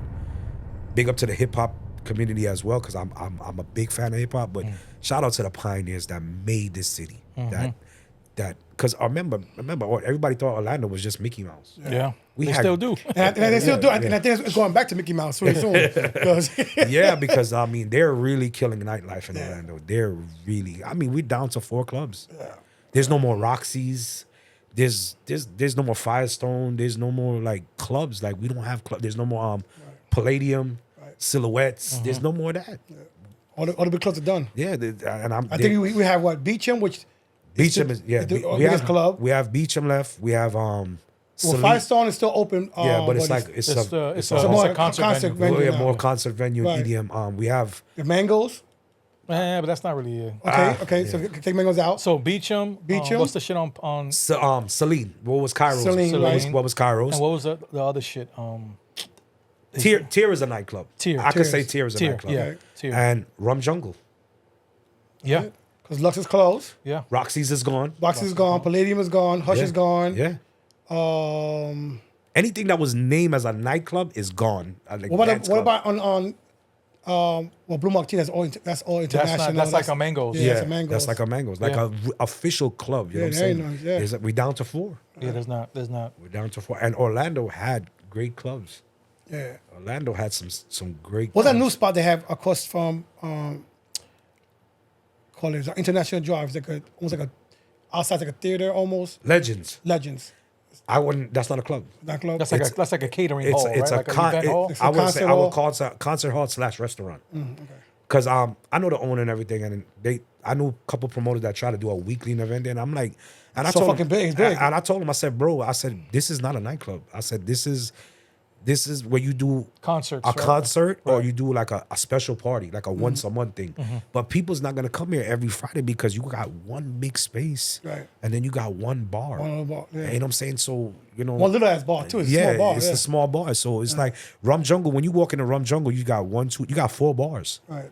When you walk into like Celine, you got bars all over the place. Right. Yeah. So I would never call Legends a nightclub. Yeah. It's a I haven't been to Rum Jungle in a minute. Huh? I never been in a minute. Rum Jungle? Yeah, I've been in a minute. Still there, still And my there. man Rock in security. Yeah. Rock and June is Yeah, in June, security. yeah. June is my dog. Yeah. Yeah. Rum Jungle still, it's the last breeding of the clubs in Orlando. Right. That's it. And one thing about Ronnie's been in the club business from New York, so that's his thing. Club and restaurants, that's his thing. So Yeah. So I'm grateful for him to keep. I mean, even during COVID, even though he closed his doors for a minute, but he opened back up, and a lot of people came to him and offered him money for his liquor license, or wanted to buy the club, and he was like, "Nah, I'm gonna stick it out. Right. I'm gonna stick it out." And there's not a lot of club owners that are built for that. Right. You know what I'm saying? Because COVID, Yeah, really, it's all about planning and Yeah. everything. He had his ducks in a row. yeah. So He took the hit and he was ready for it. He did, and he looked out for his DJs too. I mean, he made sure we were all right. He was like, "Listen, I know. I mean, in this game too, I look for, and I tell a lot of DJs, I look for longevity in this game. I really look for long. So I've been at Rum Jungle for 7 years on a Friday. Right. A lot of DJs can't say that. Right. I was at Lux for 5 years. Yeah. I did Soul Cafe with Ghost and Samara for like 3 years. Dollarama. So I look for longevity. Right. Right. That's my thing. Yeah. Longevity. And to be in the lounge, you got to give it at least a year. Yeah. At least a year Yeah, to before you build up. actually can build up. Yeah. You know what I'm saying? Especially nowadays. Yeah. Where there's so many bars. Yeah, and- so and much- yeah, there's so lounges many- and stuff yeah, like that. yeah. There's so many. And then a lot of people, these lounges and everything is free. Just Yeah. come inside and get your section and get your Right. hookah, you know what I'm saying? So that's killing the competition as well too with the clubs. How's the DJ game changed since you started?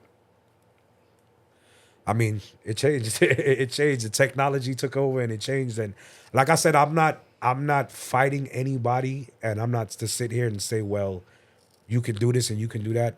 You just gotta you have to move with it. So Right. like you can tell who's real to it, and you can tell who's doing it for the likes, the clout, the women, and the fame.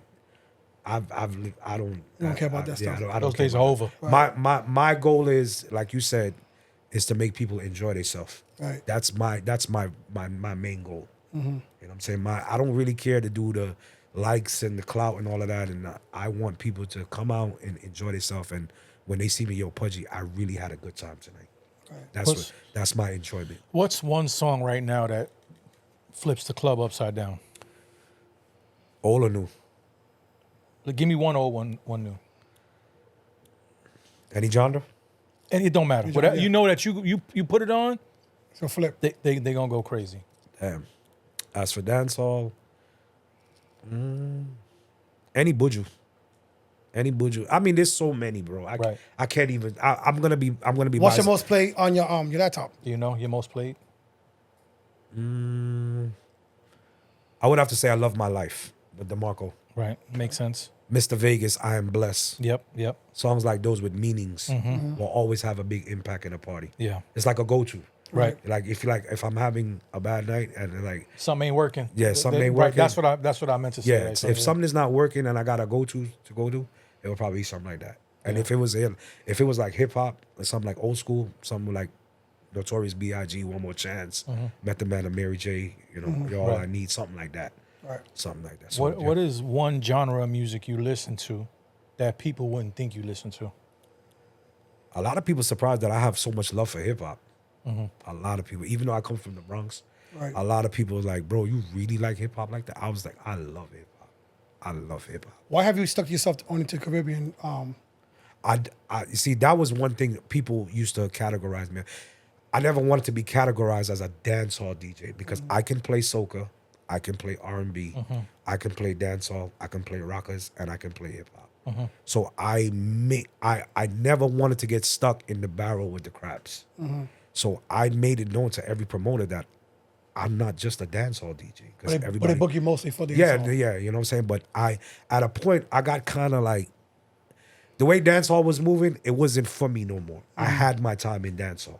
So I enjoy parties where there's multiple genres of music playing. So if I go to a soca party, I'm not gonna try to be like the soca DJ. I'm gonna be like Pudgie. So if I go to a soca party and it's a party with an open format, I'm gonna play some R&B. I'm gonna play a little bit of hip hop. I'm gonna play some dance. I'm gonna play some soca too, but I'm gonna give the people a variety of music. So just don't categorize me as dancehall DJ as Pudgie. Right. I'm a DJ that plays for everybody because I love music. All right. So speaking about R&B, what do you think about some DJs banning artists that are convicted of sex crimes that don't play? Everybody got their skeletons. Everybody got their demons. I mean, I still play R. Kelly. I still play Jacquier. You know what I'm saying? It's not me. Yeah, and I am a parent as well too. I don't believe in, people disrespecting kids or disrespecting women and all of that, but I'm not gonna be a hypocrite. I do play their music stuff. Right. I'm not. Yeah, you're not peeing on nobody, right? Yeah. I'm not here to judge anybody, you know what I'm saying? But good music is good music, man. right. Yeah. Good music is good music. So I'm not gonna be And when you're playing outside in the crowd, for the crowd, you're not playing at home.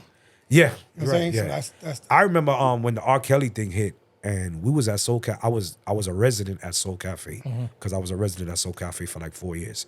And when the R. Kelly story hit, you could see in the club certain people not, like, why are you playing R. Kelly and this and that? Right. But then you see other people like step in the name of They still stepping. You know what I'm saying? They stepping. ball You know what I'm and saying? back in the ball, they stepping. Because I feel like those people just want to enjoy music. That's that man's personal life. We might not. I don't agree what he did. You know what I'm saying? Or I don't agree what Jacquier did. I don't agree what some of these other artists is doing. But that's their business. Right. I'm just here to play good music. Good music. We love music. Yeah, I just love music. You know what I'm saying? So that's my standpoints on that. Ike was beating the shit out of Tina Turner. Yeah, you know what I'm saying? So I mean, look, what's his name? Shot his own son, Marvin Gaye. Yeah, Marvin Gaye's pops. We went and shot him. You know what I'm saying? So and we all not perfect. Right. We're not perfect. Everybody got something. You know what I'm saying? But I'm not here to judge you, man. Right. If that's what you did, that's your Shit, problem. they already banned Diddy in New York. Yeah, in New York. On the radio, they banned his ass already. No more Diddy, huh? No more Diddy. I mean, honestly, when I was in New York Some stations, and I listened to the radio, all I heard was Kendrick Lamar when I was up in New York. Yeah, well, right now he's it's the main. like, I felt like I know every Kendrick Lamar song right now. He's on top now. And even before I went to New York, I was in LA for a couple of days too after Carnival. And bro, every station in LA is Kendrick. Yeah, he's on the top right now. I say, and I should still do it. I was gonna do a post about this because people's like, Kendrick killed Drake, Kendrick, whatever, right? But the way I look at it is, Drake did for Kendrick what Jay-Z did for Nas. I think they're two different artists. You know what I'm saying? No, absolutely. But at the end of the day, Kendrick, he has his awards. He's made his mark or whatever it is. But there's not. You can play a whole set of Drake music in the club. Yes, you can. You can't play a whole set of Kendrick. Nope. So now Kendrick is popping in the party and club scene. Right. And it's so funny that you say that. We played Kendrick this Friday in Rum Jungle. And the crowd went crazy. You saw everybody sea walking. Yeah. You know what I'm saying? Yeah, because he has a hit for the club. It's a banger. And it's not even a club record. It's not a club. It's a diss record. Yeah. It's a diss record, but it's like a club beat. Yeah. The beat carries. No, it does carry. Yeah, it does. Well, you know what it is too is he has those call and responses. Yeah. The A minor, you know what I'm saying? Like the shit like that. People gonna sing. They gonna Yeah. say Oh it. yeah. They was You know what I'm singing out. saying? They was singing out. They knew it. And that's what Young generations even requesting that. Yeah. Right. So what I'm now I think Kendrick needs to thank. I think Kendrick needs to thank Drake. Yeah, he needs to thank Drake because you could play a whole night of Drake and people's gonna be singing. They and won't dancing. even care. They don't care. It's Drake. Right. But you play a Kendrick song, a different Kendrick song. They're gonna be like, The fuck is that? "What's that?" Yeah. Like, Yeah. you know what's that? Like, you know what I'm saying? Where's the minor at? Right. And I think well, it's a blessing for Kendrick because people now that weren't really interested in him are probably going back and listening to his catalog. Yeah, You know what I mean? I'm pretty sure people are like more into him now because Right. of the little beef. You know what I'm saying? But at the end of the day, Kendrick should give Drake his. You know what I'm saying? Yeah, like, thank bro, him. At the end of the day. You know what I'm saying? But He did. He did that little dance. He did the Drake dance in the concert. hey, shit. But I mean, at the end of the day, Drake is a phenomenal artist. I mean, you know, he does other things that Kendrick don't do. You know what I'm He saying? said, well, Yeah, Drake working on a new album already, so You know what I'm he saying? gonna be Top on the top again. It Yeah. don't matter. You know, women love Drake. Yeah, I mean, he's Guys that, love Drake. Yeah, I mean, love Drake. he's Kids love that Drake. he's that type of artist, man. He's that type of artist that you're gonna play in the club and they're gonna be singing his songs. Yeah. You're gonna play. They're gonna sing word for word. So while you're looking for a card and you're looking at Google, I'm gonna ask you a question real quick. Somebody books you, equipment's already there. It's the same bag, but it's the same night. It's a club party, a corporate party, or a house party. What are you taking? I really don't do corporate parties. I've dabbled with them, but I like being in a club. The club? Yeah, I mean, I know people got their preferences, but I like being in a club. It's just me. I'll take a club booking. I mean, I know corporate parties open more doors and kind of more simpler, but Right. I just feel like being in a club is like you gotta work, like you gotta put that work because you want people to like, you know what I'm saying? So it'd definitely be a club party. But if I mean, business wise, corporate all day, you know, it would have to be Right. corporate. I mean, not the same club is not a business, but Right. it's just like it's a different feeling to me. Right. You know what I'm saying? It's a different feeling. What is the club? You have the energy, Yeah. house, you know, You know, you My got house the party? Yeah, it's a house party's a house party. yeah, you know a what lot I'm of food around. saying? You know what I'm saying? You know, but a club is just a different energy. Corporate, you know, you're sitting, you're mingling, you're talking, and same thing you do in a club. Right. But it's just a different environment. You know what I'm saying? So I would go with the club. Right. That's just me. Your cards ready? Yeah. So all right. This is a game, hip hop trivia. Nice. Not sponsored by it at all, but you can pick it up Amazon. We just Okay. like to use it. So I'm gonna ask you a question. You give me an answer. Some have multiple choice. Okay. I may not give you the multiple choice to see if you know it. Okay, And if cool. you need it, then I'll give you the multiple choice. All right. Nice. So, which was the song did Jay-Z sample for his song Dead Presidents? So which Nas song did Jay-Z sample for his song Dead Presidents? I got the song in my head, "Mouth for Presidents to Represent Me," Mm-hmm. "Get Money." I just can't. It was on Nas's first album. Yeah. Oh man, Illmatic. It was on that Illmatic It was album. Illmatic. Pete Rock. World is yours. Yep. Okay. World is yours. Yes. All right. Which superhero does Ghostface reference most often? You got me on that one. Which Marvel character? You got me on that one. Iron Man. Iron Man. Okay. Yeah. His album was Yeah. okay. Go ahead. All right. Which rapper calls himself Escobar? Nonsense. All right. I remember they had a clothing brand at one point. Right, they Escobar did. jeans. Esco, yeah. Esco. Yeah. Esco jeans. So where is Magic City? Atlanta. ATL. Going back to that record, we're all in the same gang. We're all in the We're same. all in the same gang. Right. Yeah, because them times, you know, LA And was I didn't even yeah. find that shit. I thought it. Yeah. You just said that. Yeah, that was their self. I That don't know if I was, can say the chain for, but that was their self destruction. Yeah, that was their self destruction. So where is 8 Mile located? Detroit. Yep.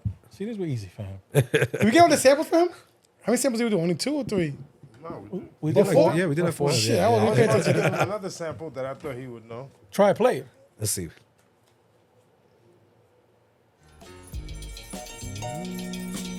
Oh, Black Moon. Yeah. Black Moon. Yo, Black Moon is my favorite.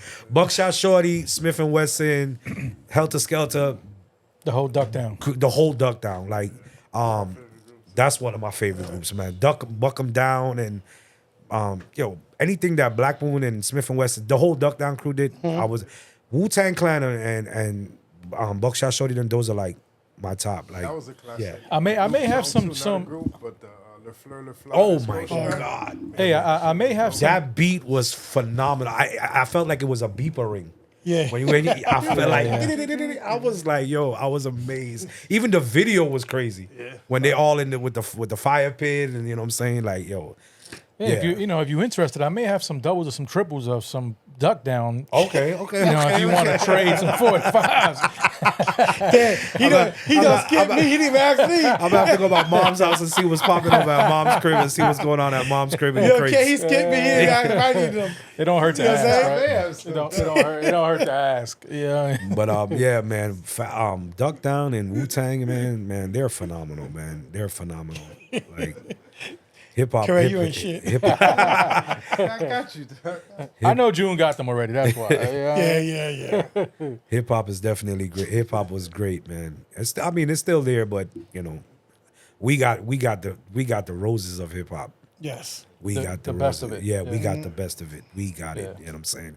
And I always could say that, like, we got the best of it. Yeah, just like I wish I can go back to like the late 60s to the 70s. Yeah. Because they got the Oh yeah. the amazing soul music, And you know what I'm saying, and the disco and the coke. and the Studio 54. can't forget. I was just about to say that Studio 54, man. You Yeah, can't I mean, forget the like, coke. If I could go back in time and me and Juno would talk about it, that's one of the eras I would love to go back to. You know what I mean? Studio 54. 60s, 70s. Yeah. You know, and be that age in your 20s. And those are them times with the original beats. That's what I'm saying. Because everything Yeah, was a everything was sampler. new. Everything was, you know what I'm saying? Fresh. Fresh. You know He's what I'm lying saying? to you. He wants to go snort some He wanna fucking coke or go some get some fish titties. scale. You know what I'm saying? That raw. I heard that was the best. I've never done coke. Yeah. Just a disclaimer, but I heard that was the best coke you could fucking ever get. Yeah, it was. If you're gonna do coke, It wasn't stepped on. right, that's the shit you want to do. You wanted that fit. You wanted that fish scale. That you know fish what I'm scale, saying? yeah, That little shit. like yellowish. June will be you know right what I'm next to saying? me with a straw. With some titties. Yeah. It's a booty. I mean, and you could tell the difference between raw coke and stepped on coke. Yeah, absolutely. I mean, my country, Guyana, I ain't gonna flag, boy. They got their cocaine out there. Yeah. So I saw that raw when I was down there. You know that when you break the brown was and just different. Yeah, he was you see the beige in it. You see Yeah. that beige. So like June will be right next to me, wiping his nose, just like that. Yeah, I mean, yo, correct. How I look? Yo, you good? With Let's some go. Bacardi. with a shot of Bacardi Shot of Bacardi, man. and a fucking butterfly collar and some bell And bottoms. some bell bottoms, man. Yeah, we good I to mean, go. those are great But times. 73 they had Tim's. So 73 they had Tim's. No, we ain't doing that. We gotta fit in. You can't walk in the studio 54 with some fucking Timbs. Definitely would have had to. But see, the greatest thing about experience stuff like that, my family when they migrated to Guyana, when they migrated from Guyana, they went straight to the Bronx, and my uncles and my aunts they didn't segregate themselves. I had an uncle that loved rock and roll. Mm-hmm. My mom went to Taft, so when she went to Taft, Curtis Blow them was going there, and a couple other artists. So my mom was into hip hop and stuff like that. So I was glad that my parents then was not just stuck on one thing. Right. My uncles listened. I had an uncle that played hip hop. He was in the Air Force in Las Vegas. He used to play hip hop. So I was so glad that I got to experience different music instead of just soca and I'm Guyanese, so it's soca, chutney, or Indian. You know, I was just glad I had a different horizon on music with my family.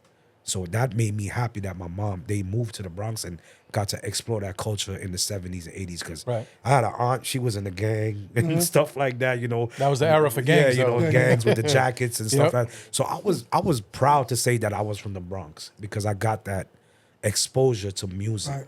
You know what I'm saying? Whether it could have been dancehall, where it could have been hip hop, I was just glad to say I come from the Bronx where hip hop started from. So I always speak proud about that. Because like I said, I love hip hop, man. I love hip hop music. I love hip hop music. So who would you consider your god DJ that you always look up to and is like number one for you? I mean, we could take it back to Rory again. Okay. Rory from Stone Love. Definitely has to be Rory Stone Love. As reggae, Right. hip hop, Double R and G-Bo, bro. Double R and G-Bo, man. I can't Double R and G-Bo on the Pro, man. It's just from the mixtapes. I've never saw them DJ in a club. I didn't see that. I didn't. They were doing like if I remember like Club Speed or Demerara. Yeah, and they were doing clubs like that. Yeah. But I never got to take them. I would say Tony Touch. Tony Touch is a great DJ. I remember his Tony. I remember I bought his tape, the 50th. 50th. 50 Oh MCs. man, that's a timeless tape. I have it still. Yeah. timeless, bro. Like I listened to that from the beginning to the start. Yeah, I think that really solidified him as a mixtape. Yeah, king. he took it to Mixtape king. You know what I'm saying? Because Like, Doo-Wop did something like that after. I mean, Doo-Wop Live 95. Right, 95. yeah, 95 live. Yeah, 95 Live. Doo-Wop. But Tony set that bar Right. with all them MCs. Well, yeah, because it was like freestyling. back then. It was like, how the fuck did he get all these people to do these freestyles? You know what I'm saying? You know? And that's like a dubplate thing. Yeah, you know what I'm exactly. saying? But That's exactly what it's like, yeah. Because that's before the dubplate thing came in the dancehall business. Artists used to go sing on the sound system, Right. and talk about the sound and everything. But then they started to put it on an actual. Yeah, they were making more money that way. Yeah, you know what I'm saying? They would show up to the When I heard Tony Touch drop number 50, and I sat there and I listened to all those artists, I was like, damn, this shit is crazy. Yep. And then Doo-Wop came up right behind him. Yep. So 95 live. Yeah. 95 Live. All right, so give me top 5 DJs when you first started DJing, and top 5 DJs for you now. Hip hop and dancehall too? Whatever you. It's all mixed Whatever up, you. yeah. All right. From when I started, I would have to say Double R Jibo. Dancehall Rory from Stone Love. That's 2. Doo-Wop 3. Reggae them times. Sting International from Brooklyn. Okay. Bad DJ. Bad. He was just a very talented DJ. Sting International and Bobby Condas and Jabba. Yep. Yeah. Bobby Condas and Jabba. Yep. Can't Definite. forget. Can't forget them. Yeah. And I mean, shit. Red Alert. Yeah. You know what I'm saying? Because The uncle. you didn't want to miss a show. Right. You didn't want to miss a show, or you didn't want to pop in the tape and hit record. Or fall asleep. Yeah, you know what I'm saying. You wanted to hear. You I wanted just to fall hear that asleep. set. Like, oh, Hear it live. shit. Yeah, when Bobby them flip it over. when Bobby them used to be on a Sunday night at 10 o'clock, I'd make sure if I can get that recording, I'm gonna get it.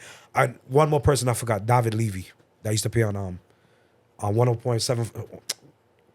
What's that station? Not Kiss. With WBLS. WBLS. Yeah, David Levy. amazing show too. Yeah, amazing show. So Yeah. I would have to. I can't even do 5. Yeah, no, that's cool. That's cool. Yeah. Present. Present. DJs that you go out of your way to go see. Spin. Go see. Okay. Yeah. As for damn. It could be anybody. It don't have to be local. It could be. No, I'm yeah. thinking too, like, because it's so different nowadays. Like, back in them days, I would make sure I would go see Rory. Right. If I see a flyer, I'm going to see Rory. Right. If I saw Bobby Condas and Jabba on a flyer, I'm going to see Bobby them. You know what I'm Right. saying? If I saw even if like Tony Touch and them, I would go see them. Right. These days, yeah, I do look out to go see. Well, it's the younger generation. So right now, there's a DJ in Jamaica called Kentucky. Okay. I wanted to see him play. You got Kentucky. You have damn, Kentucky. Who else? That's like coming up right now. Sound system wise, you got like Chromatic. Yep. Dope. You would definitely want to take in the Chromatic to see what's going on.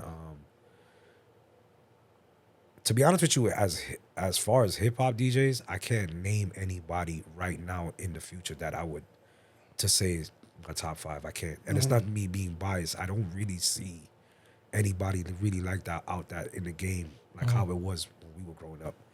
I just don't. But as for reggae DJs, I would say Chromatic. I would say Kentucky. I would definitely probably say Puffy. Yep. Shout out to Puffy. Yeah, because I was amazed, what he was doing. So I wanted to go see him live and Right. see him do it. So I'll definitely say Puffy. I'm gonna leave it as that, bro. It's 3. Yeah, that's for cool. the new generation. And like I said, no disrespect to anybody. No disrespect to anybody, but it's just a different time and a different era because when you saw a flyer and you wanted to go see that dude, you're gonna go there. Now you could just go log on to YouTube and see a new see DJ them. Yeah. and hopefully they got something plugged in their controller. Right. They're not. So say They're not capping. Right. There's cables showing. Yeah, that's make sure there's cables showing. They're 'Cause not people, capping. People be out on the beach, beautiful view, Yeah, but ain't shit plugged in. ain't no yeah. RCA plugged in or Nothing. nothing like Right. that. You know what I'm saying? So let's say Friday night, Stone Love coming to town, Yeah. right? You want to go see them. Yeah. And you get the DJ though. Yeah, Rum Jungle Yeah. At Run Jungle, right? So say, who will you trust at Run Jungle that day to cover your shift. cover your shift? Well, we have a great team at Rum Jungle. No. But say it's only you. Say it's only you. You by yourself. Say it's only you by yourself. Oh. You want to go see Stone Love. I have a brother named DJ Ding that I know that he's capable of playing everything. He's a Jamaican DJ, and when he came up, he's young, and when he came up he came from Jamaica, and he moved to Miami. And I told him, I said, when he came to Orlando, I said, bro, you're a talented DJ, and you like music. Don't get stuck in that barrel and label you as a dancehall DJ just because you're Jamaican. You like music. You can play hip hop. You can play R&B. You can play soca. Don't ever. So I will call him and be like, bro, I need you to come for me. My brother, He lives out here in Orlando? Yeah, he lives in Orlando. His name is DJ Ding. Okay. Yeah. Let me look him up. Dope. What does DJ mean to you? DJ means to me, it's a special thing to me. You know what I'm saying? Because then again, when people look at us as DJs, you know what they look at us? When I tell somebody that I'm a DJ, oh, all you do is party. No, I don't. I go to work. Right. It's my job. This is what I do. So I look at it as a job, and I look at it as making people feel good about themselves. Because remember, you got people that do regular jobs, 40 hours a week. Right. And that Friday and Saturday, when they want to go out and have a drink, smoke a cigar, or smoke a joint, or probably sniff some coke, Right. you know what I'm saying? They want to go enjoy themselves. So that's us catering to them, just like how they're in the business world. Either they banking or mortgaging or being a doctor or doing something. We're those things when they come and see us. Right. We're their mortgage. We're their doctors. We're their peace, so they can enjoy themselves. Where they can take a bump or smoke a blunt. Right. Have a couple drinks. Right. So that's how I look at it as a DJ. Right. Why book you? Why book me? You get a vibe when you book me. You're not gonna just get dancehall. You're gonna get a variety of music. You're gonna get an MC that's kind of that's funny, that can interact with the crowd. You're gonna get somebody that plays good music and that loves music and has a variety of music, just not one thing. Right. So that's why I would say book me, and that's why people do book me. And I'm grateful that the age I'm in, I'm still relevant, and there's somebody always there to come take your spotlight. Of course. Yeah, You know what I'm absolutely. saying? There's always other DJs ready to take that spotlight, but I'm grateful, and I can say I can still keep up with the new generation. I can still, get them a little pressure. Give them a run. Give them a run for their money. Get them a run. Like, I'm not gonna be like, you're not gonna intimidate me. Right. You're not gonna intimidate me. You know what I'm saying? Because there's always ways to go around a DJ. You can play all you want. You can play the top 100. I'm gonna find a way to go around that. It's just like throwing the alley-oop. If you're not gonna throw the alley-oop, I'm gonna find a way. I'm gonna make a way so they could enjoy themselves. Right. Whether it's restart or jump in or do something, Well, I'm gonna find a way. Because I like to reach the party early. Because I have a big pet peeve. I do not like playing music over what a DJ just played. Oh, it makes sense. You want to see what they play first? Yeah. So if I know my set is at 12 and there's a DJ like 11 o'clock, I'm gonna be there for like 11:15 so I can sit there and listen to him and see where he's going. Right. And what's his plan with the party. And if his plan is just to play the top 10, and go ahead, bro, rock out. Yeah, I'm not gonna sit here and tell you nothing. Do what you gotta do. But when I come in now, I'm gonna take what you did and go and run with it. Right. Cause speaking to somebody yesterday, I had a dude that went down with me to Coco. I did a party, and there's this DJ who was talking about it, and I was like, yeah, I know him. I played a party with him. So we're walking into a party one day, me and DJ Stamina. Shouts out to Stamina and them. So we're walking into a party, and this DJ, it's like 5 o'clock in the afternoon, and this DJ is going like 1,000 miles an hour. So I'm like, damn, there must be like 300 people inside. Walk inside, there's about like 50 people in there. So I'm like, damn. So I didn't even go up to hail him or nothing like that. I went straight to the back. So it was me, Stamina, another DJ named Kareem. We were just talking, and I'm like, Feisty? yeah, Feisty Squad. So we back there, and we just talking. So we just like, damn, like, what are we gonna do? I said, you know what? This is what we gonna do. Because we were the 3 headliners for the night. I say, you see all that, what he doing up there? We gonna erase all of that. Because there's nobody really here. Right. So it was time to come. His time was about to get off. So they was like, who want to go play? So it was like some rock, paper, scissors thing, like, who gonna go up there? Right. I say, you know what? I'm going up there. I'm gonna go start the party. So I go up there, homeboys just, in it. 100, yeah. And I'm looking at him, and I'm like, all right. So whenever you, I'm not gonna tap you on your shoulder. You know how it goes. Right. Whenever you ready, I'm ready. Because I'm. We set everything up. Yeah. What you all doing right now is just making me plan my set more better, or to freestyle my set. So he finally calls me in. So I said, everybody, big up to everybody that's in the party. Go get something to drink. I'm gonna calm it down a little bit right now. And my first song was Notorious B.I.G. One More Chance, and everybody got up their chair and just started two-stepping, and you know what I'm saying? And then the party went great. So at the end of the night, he came to me, and he was like, yo, bro, how did you do that? I was like, what are you talking about? He was like, I was going, and I was like, it wasn't needed, but that's you. I can't come and tell you that. Right, how to play. You know what I'm saying? I'm not going to do that. I mean, I appreciate you coming and asking me. Right. You know what I'm saying? But you were booked to set the party. Or even if it was 10 people or 15 people, your job was to set the party for me. Right. You felt like you had to do the most, which you didn't have to do the most because we got to do the most. But that's what you felt like. And I'm not capping you, I'm not clowning you. I appreciate you coming to ask me. So I'm gonna give you a little bit of knowledge about it. When you get booked for a party to play an early set to set a party, there's so much music out there. Yeah. You don't need to play top 10. Right. You don't need to play the top 20. You know what I'm saying? There's so much music. But that's what makes DJs that love music, that you just doing. And honestly, he really kind of did it for clout. Right. You know, because he has other priorities.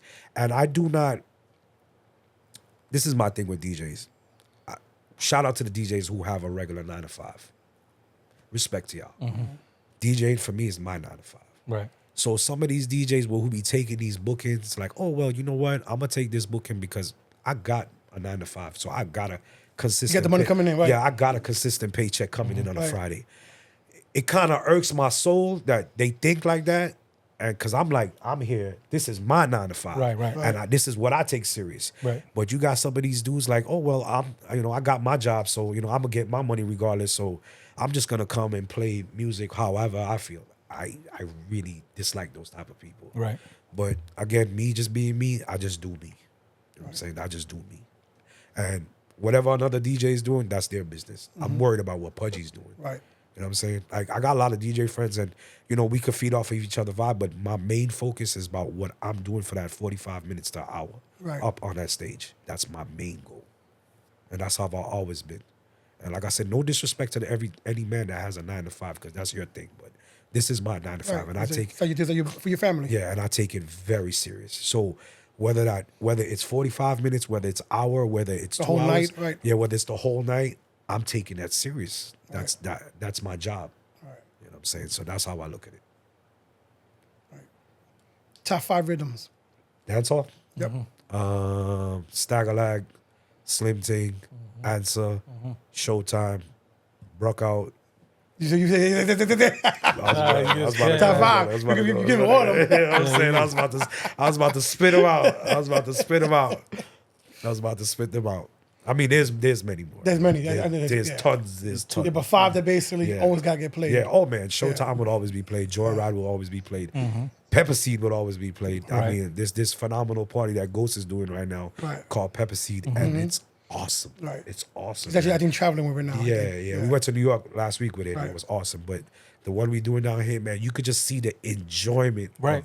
of people will love dancehall That's music. because that's music to dance to. And just like when they do their Soul Cafe too, you know what I'm saying? I'm gonna stop bleeping fucking Ghostface name out because Ghost Rider, because he don't fucking want to come to a fucking podcast. Ghost Rider's a man that's just, you'll see him here 1 minute He's and shy. then He's shy. He's shy. But That's shouts it. out to my brother Ghost Rider, man. Great dude. Shout out to Tamara James. Great person, great individuals.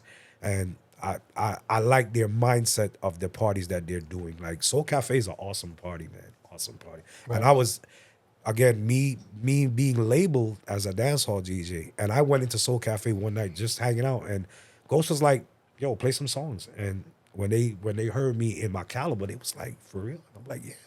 Like, you know what I'm saying? And a couple days later, I was a resident. Right. You know what I'm saying? So I like doing stuff like that. Yeah, You know what I'm saying? absolutely. I love doing stuff like that. So shout out to these people, and shout out to the promoters that keep good parties.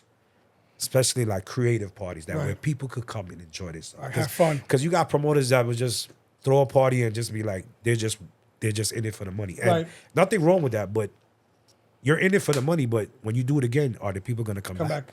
You know what I'm saying? Yeah. So once you give these people What separates you from everybody else? Right. yeah, once you give these people something to enjoy, they're gonna look forward to coming back to it. Right. So that's how I look at it. Dope. That's how I definitely Got look at anything it. else? No.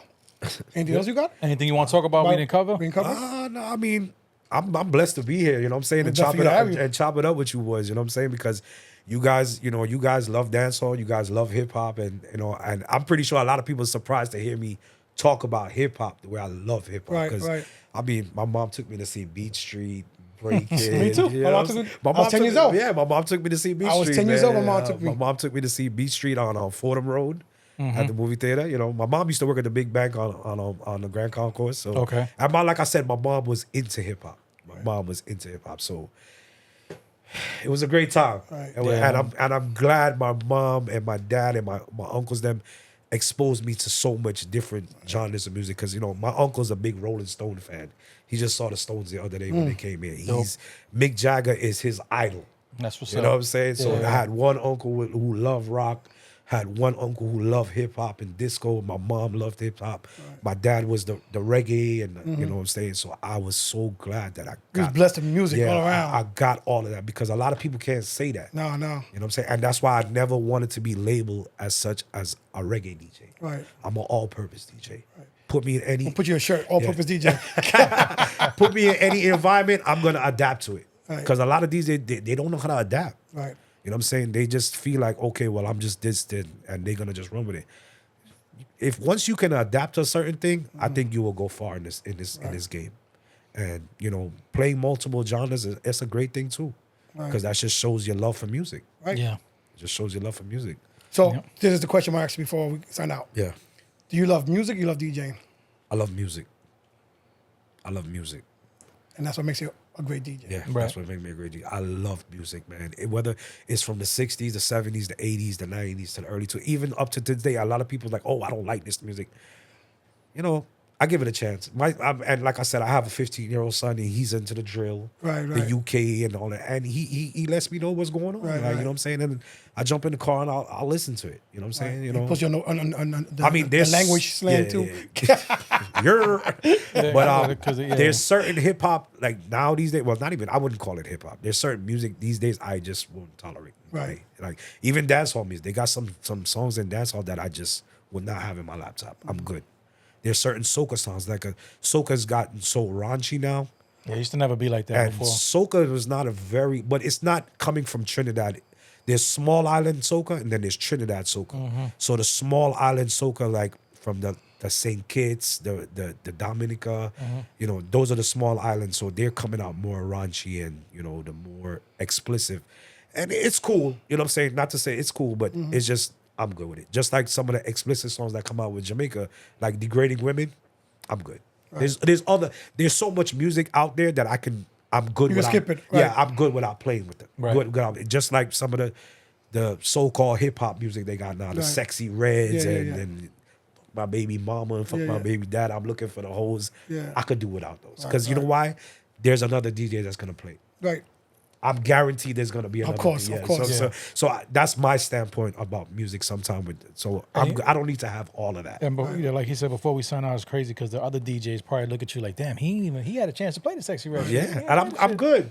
Yeah. Have it, bro. You can have it. Right, you can get the reaction from you that get shit. that because I'm gonna get a reaction out of my round, but I don't Right. need that. I don't need them songs to get that reaction because Right. there's so much music. Right. Music is great. Music is Yeah. Music is a beautiful thing. So It is. It's awesome. You know what I'm Be saying? happy, music. Sad, music. Yeah. You know what I'm Divorce, saying? Yeah. music. Yeah, music. Married. You know, Don't depressed matter. music. You know what I'm saying? Yeah. Music is great, but like, you know what I'm saying? Like, you know, there's people like, oh, we don't like the new music. I get it. You know what I'm saying? But it's what's there now. You know what I'm saying? So it's either you're gonna listen to it, or you could, like I said, you can get XM, and you can listen to Rock the Bells. You can listen to Bob Marley. You can listen to Drake Station. There's varieties. It's just on you. You know what Yeah. I'm saying? But me as a DJ, I love all type of music, but there's certain type of music that I just could care less about. Right. And no disrespect to any artist or anything, but it's just me. Right. I mean, I'm not gonna play a song that I'm looking for the hoes or there was a song in Jamaica. It was a dance called "Cock Up Your Body and Walk Like a Dog." Like the fuck am I doing playing something like that? You know, Right. why am I gonna tell her that? You know what I'm saying? So I could do without those. I'm gonna leave that for the next DJ. Right. You go ahead and rock that. Right. That's you. You know what I'm saying? So, Are you on the radio? no. I've Okay. done You've done a couple shows on the Yeah, radio I've done before, right? radio. I've done. I mean, the shit. I've done. What was it called? Underground radio for years. Right, you did know, that for I did that for a long time. Right. I dabbled with 104.5 with the mixes for the weekend and stuff like that. But that right there, if I was to get a job DJing on the radio, I want to be in the studio. I don't want to be making a pre-mix. Pre-mix and sending it I in, think right. that's corny. Yeah, yeah. I really think that's corny. Yeah. And I know That's where they are right now. Yeah, and I know radio is not a big thing anymore because I don't even listen to the radio. Right. I don't. I listen to XM. That's why I pay my $10 a month and I listen to XM. Right. Because you got a variety. But radio is kind of like, it's not, it don't even exist no more. Like, I Right. mean, I don't, you know what I'm saying? And as for DJs, they just, if you're a DJ on the radio, they just telling you to make a mix and send it in. You don't need that clout for that. Yeah. I would rather be in the studio live and, Right. you know, like how we used to be on the underground. Yeah, You yeah. know what I'm saying? Yeah, yeah. But, yeah. That phased out. Yeah. That phased It's sad. out. Yeah, Yeah. it definitely is. Definitely. And then from what I'm hearing, there's no budgets. No. There's no budgets for the DJs. There's no budgets for the hosts or Right. anything like that. So, Unless you're in a major city. oh, I gotta give a big shout out to Val Chino, DJ Chino. Davao. Yeah, Yeah. Did you? I went to. Well, I know him as Val. Yeah, because, I know about. I know him as Val. When I got here, I went to school at West Orange, Okay. and I remember when he first I was dabbling in music, and I was buying the mixtapes and giving people mixtapes because I used to go to New York for the summer and rack up on mixtapes and bring them back. I used to buy mixtapes down here too.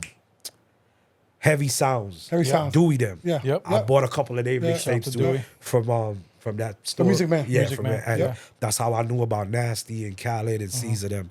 So when I knew Chino them, I used to hang out with Chino's brother. He had a brother named Chester, and I used to hang out. Yeah, I used to hang out with him. He was like my best friend. And so I remember Chino. The Native Sound was Yeah, that Native Souls Productions. Souls. Yeah, Native Souls. I dabbled with them, and even Chaos and And Maestro. Maestro. yeah, and all of them. The You know what I'm brothers. saying?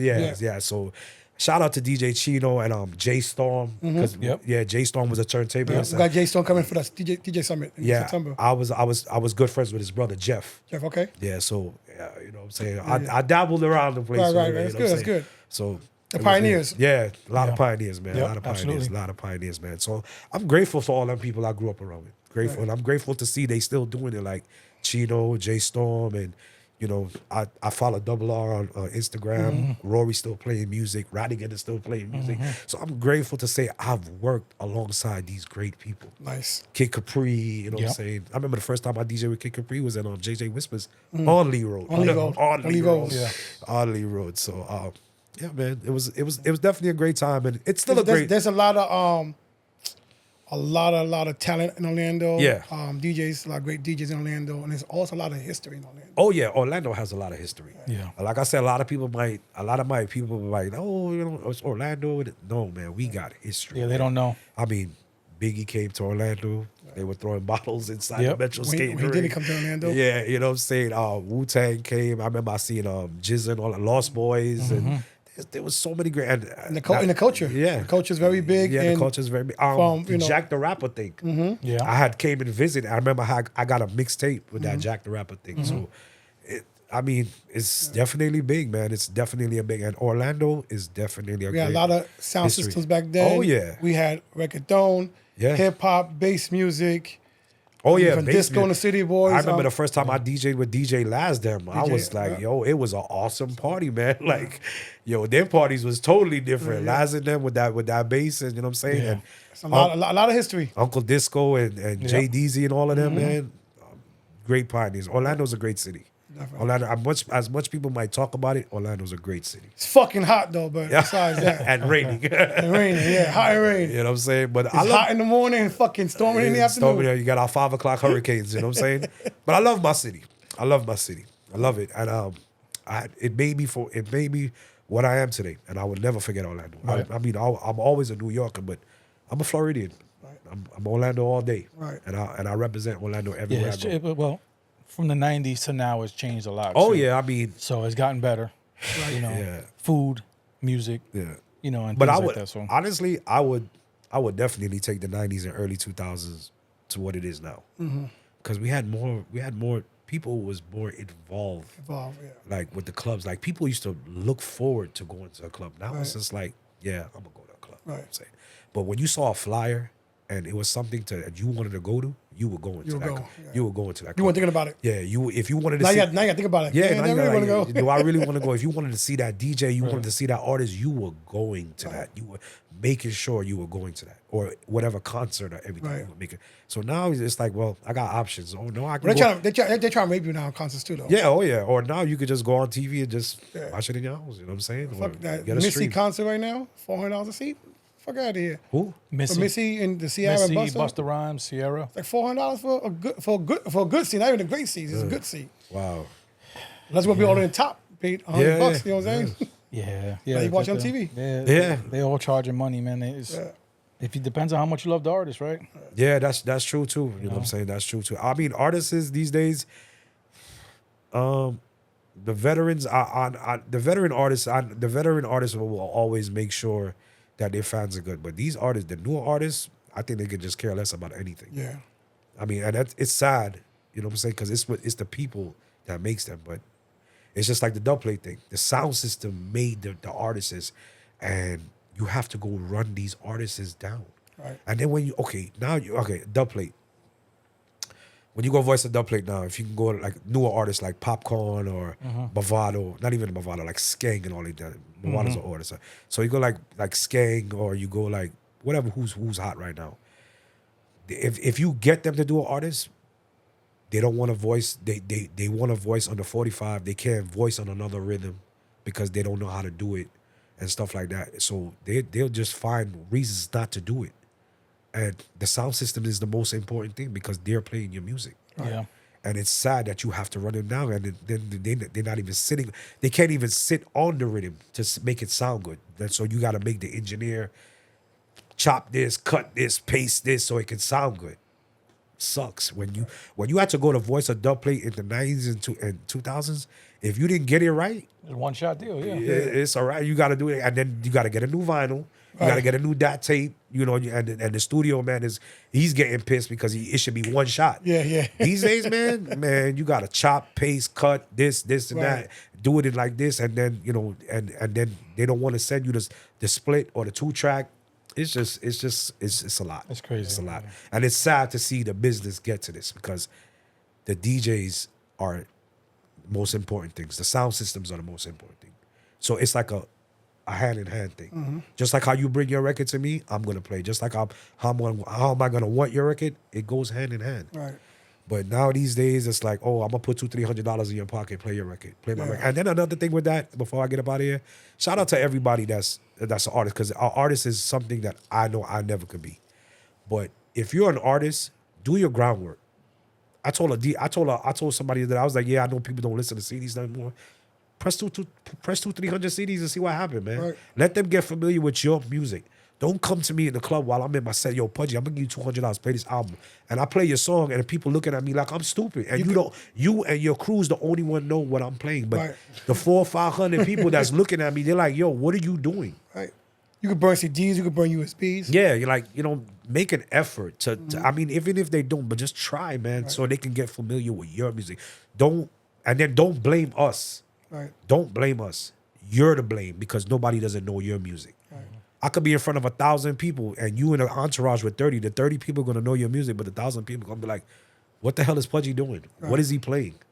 And then you're gonna be looking at me like, oh, you hating. No, I'm not hating on you. Do your work. Do your groundwork. Right.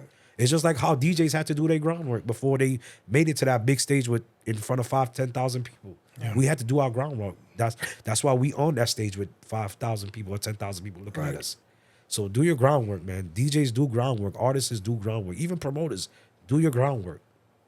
That's how I look at it. Yeah, those days are over. Gone, yeah. Them days. I mean, that guerrilla marketing is over with. That marketing. I mean, you don't even you don't see flyers no more. You know what I'm saying? No. Everything is social media. Like when I kept the party, I haven't kept the party in a long time because situation with venues and stuff like that. It's so hard to find a venue in Orlando right now, especially with the day parties or even keeping a late night party. That's like that. I feel like that era is gonna be gone. Like gone. So keeping a party now. When I used to keep a party, I made sure I had flyers. I made sure I used to make mix CDs.